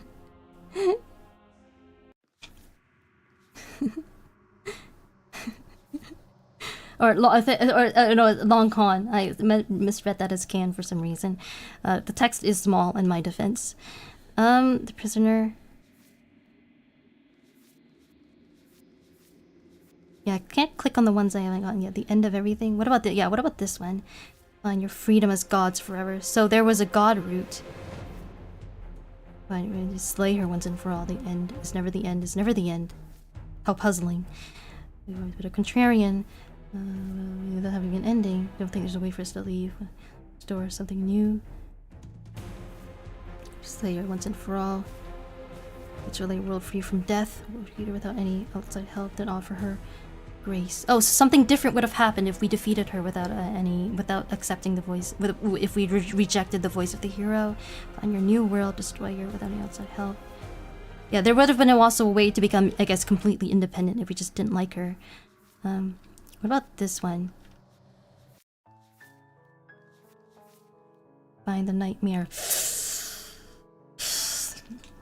Okay, well, okay. I assume anyone who's still here and still listening doesn't mind my talking about like spoilers for other people's playthroughs, but the nightmare was one of the vessels that Axe found that I absolutely want to avoid because I think it actually did give me nightmares. And that was the very first vessel that he unlocked, and I was like scared out of my pants because that the nightmare and then the wraith, they just tapped into just so many things that I actually find horrifying. I think how you get the nightmare is you have to like backtrack from the princess. You leave her in the basement and then you fall asleep in the cabin. Hence nightmare. And that was the first vessel that Axe got. And I was like, and then when I was sort of planning for this playthrough, the nightmare appropriate. Then yeah, I was thinking to myself, okay, what do I absolutely not want to do or get in my playthrough? And I thought like not the nightmare because I think that's probably like one of the I don't know all of them, but that's probably like what might be the scariest vessel for me. So I was like, definitely never leave her in the basement, never walk away from her, and don't fall asleep. I got absolutely horrifying result. I got to play this. No, but I mean, I avoided getting it, right? So I was successful in my mission of not unlocking the vessels that I found too scary. Find the spectre, find the razor. I don't like the sound of this one. I thought you said she wasn't armed. Find the stranger, find the beast. Always leave a means of easy egress. Get her to break her own chains. I never did that. Everything would be so easy if you just do exactly as quickly as you can. Have you slay the princess yet? No. Well, I did that a couple times, but it didn't stick. In the end, we escaped the cabin together in a very, I've been told, Xenoblade coded ending, which I'm pretty happy with. Oh, by the way, hi Tyler. What about I would check Thorn or Dragon Lady? This one mistaking me last time was not pushing yourself hard enough. If chased but failed to thread the eye of the needle, lead her to the other side. If chased but failed to thread the eye of the needle, play her. Oh, interesting. Alright, I don't know if I'll continue streaming this game to get the vessels that I haven't gotten yet, especially the ones that are too scary for me to tolerate. Oh, Tara says, I will go back. Honkshu, I think. Glad to catch the end. Thanks for your support, Tara. Have a good rest. Yeah, I don't know if I'll keep streaming this game myself. I think I beat it faster than Axe, because he did it in 3 episodes. For me, it was only 2. I think that what I'll do now is, I don't know if I'll want to take the time to get the vessels that I haven't gotten yet. Maybe I might. What I'm thinking is I'm not gonna do a whole nother playthrough. Probably not. I think what I might do is just do another stream just for unlocking. Or do I have to do another playthrough if I want to see the ones I haven't seen yet? Like, I can't just load from a partial load game. No, like yeah, it's not giving me, yeah. Oh, it looks, yeah, so it actually does look like if I want to see any of the branching paths, I would have to do a new playthrough. So I mean, if that's the case, I probably won't stream the game anymore. What I see myself doing instead is just looking up all the spoiler content that I haven't seen yet. I'm really interested in the sounds of some of these vessels and the unlock conditions for them. This is certainly a very intricately designed game, and kudos to the developers for this idea and for the execution of it.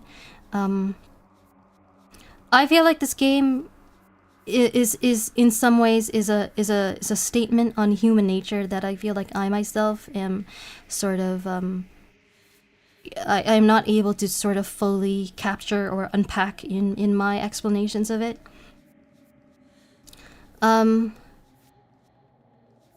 I am actually a little curious now to check out Kira's Euphranor's playthrough of it. The only issue with that is that it's Kira's Euphranor. So, and especially in contrast to Axe and me, he spent I think 30 hours on his playthrough.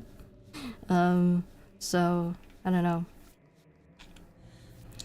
I also wish more of the people who are from his community who are familiar with the game were here to sort of give their thoughts and. On the ending I got and stuff like that, because I'm just generally interested in hearing other people's perspective on these things. The spaces between, is that the conversation with the narrator? Probably. Yeah. Anyway, having said that, I guess that's all I have to say about the game for now. I have a meeting. I don't normally mention these things, but I actually have a meeting later today with Axion. He just before his streaming time, we're gonna hash out. I think he wants to hash out some details of our Valentine's collab tomorrow, which I hope you'll all check out. I think I've this isn't my first time announcing it or anything, but I am really excited for that, and I think it's going to be a good stream. So I hope as many of you will be there as as possible. Yeah. Between now and then, I'll probably just mostly be preparing for that. So yeah, that'll be our a debate on questions related to love, such as what is love, why do we love, why should we love, how should we love, maybe how do we love, how should we love, I don't know. Yeah, that'll be at his regular streaming time, 8 p.m. Eastern, on his channel. And I think that's all I needed to say for today. Yeah, thank you everyone for I don't know. Yeah, thank you to everyone who gave me moral support of this playthrough of the game. It was a bit of a scary game, so it was nice to have others here for it. With all that said, this was Tia Faire channel, and thank you for watching. Till next time.